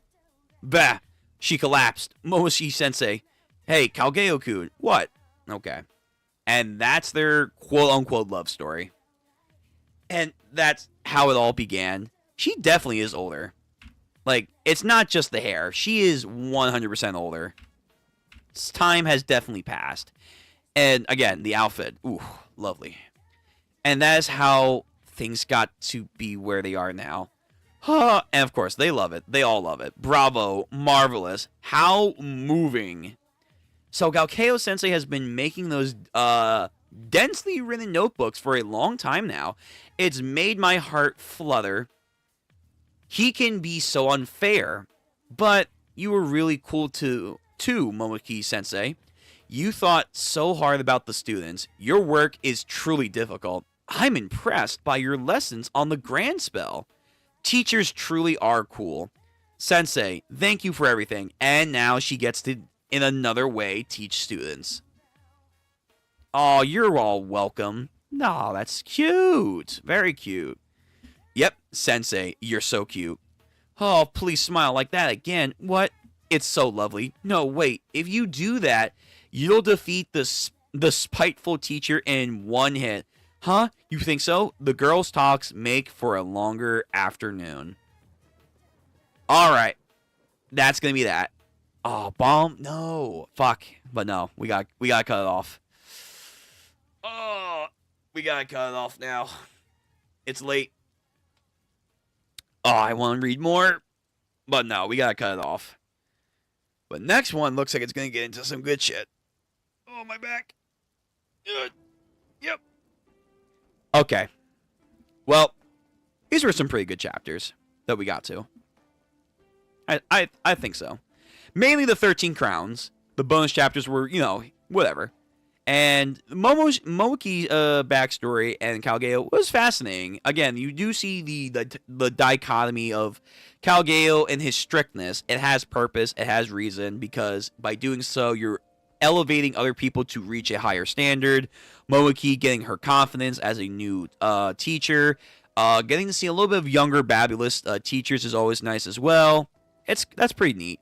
And again, expressing the love of the girls and how they will progress that in their storylines later on in the story. Yeah, it's all good. Whew. Okay. Yeah. It's time. We gotta go. Let me read the comments. I know probably you guys are like, no, wait. Like, no, it's time. I know. But next Monday, we should be just doing Gachiakuta and Iruma-kun. So, there hopefully will be a lot more time to then just do a bunch more chapters. So, you guys will get more. I promise, okay? And again, like I said, if I have to, we'll do bulk readings. So there might be an extra stream day in the future where we'll just do nothing but Iruma-kun chapters. We'll just pile through. Okay? So, let me see. Nah, they're great teachers. Momoki power was OP as heck. Basically, Uru's power, master of all spells. Okay, yeah, it was something like that. Kageo and his notebook taking. He is a nerd. Like, he is a aggressive nerd, but he's a nerd nonetheless. Man, girl chapter is always surprisingly fun. I rarely see girl hung out focused chapters in shonen. Well, it's a shonen is boy manga, so that's what it is. But yes, you are correct. This is a good perspective. Girl, I get it. He's like, yes, I totally see why you've fallen for him. Yeah, take a break, G. Oh no, right before listen, we're gonna come back. I promise, okay? Trust me, we're gonna get to more Iruma-kun chapters. I feel it. I feel you. Yeah, you need to focus. You need a focus stream. We'll do it. It's probably not gonna be this week. It's probably not gonna be next week, but we'll do it. So we'll get to an Iruma-kun stream. Because we do have a lot of chapters. We are now at 319. We still have like over 100 chapters we have to go. It's 100 and then some chapters. So yes, we do have a lot that we have to bulk through. So we will probably do an extra stream soon. TM. To like do Iruma-kun chapters. 100%. And Gachiakuta chapters as well. Alright, if there's no more comments, I gotta head out. This was great. I love hanging out with you guys when it comes to any of the chapter stuff, whether it's Ichi the Witch, whether it's Gachiakuta, the new read-through, very fun, whether it's JJK Modula, which again, we have now fully caught up. Go check out the stream that we did yesterday. Great time. We are doing the Viz translations from here on out, the official translation, so whenever that pops, that's when we're reading JJK Modula. That should be on Sundays, but that could be fluctuating here and there. And of course, Iruma-kun is just great. It's fun. It's silly. It's the good shit that you need. Yeah, sleep. Honestly, me too. So, if any of you guys need to sleep or it's like the sun's coming up, go to bed. Thank you for hanging out. But before you go, like the stream, comment, because the YouTube algorithm loves that, and I like to read it. And, of course, if you want to know when we go live, outside of when I post, bell notification.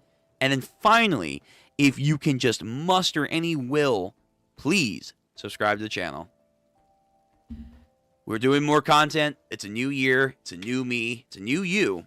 We have things on the horizon. I promise. So, I gotta go.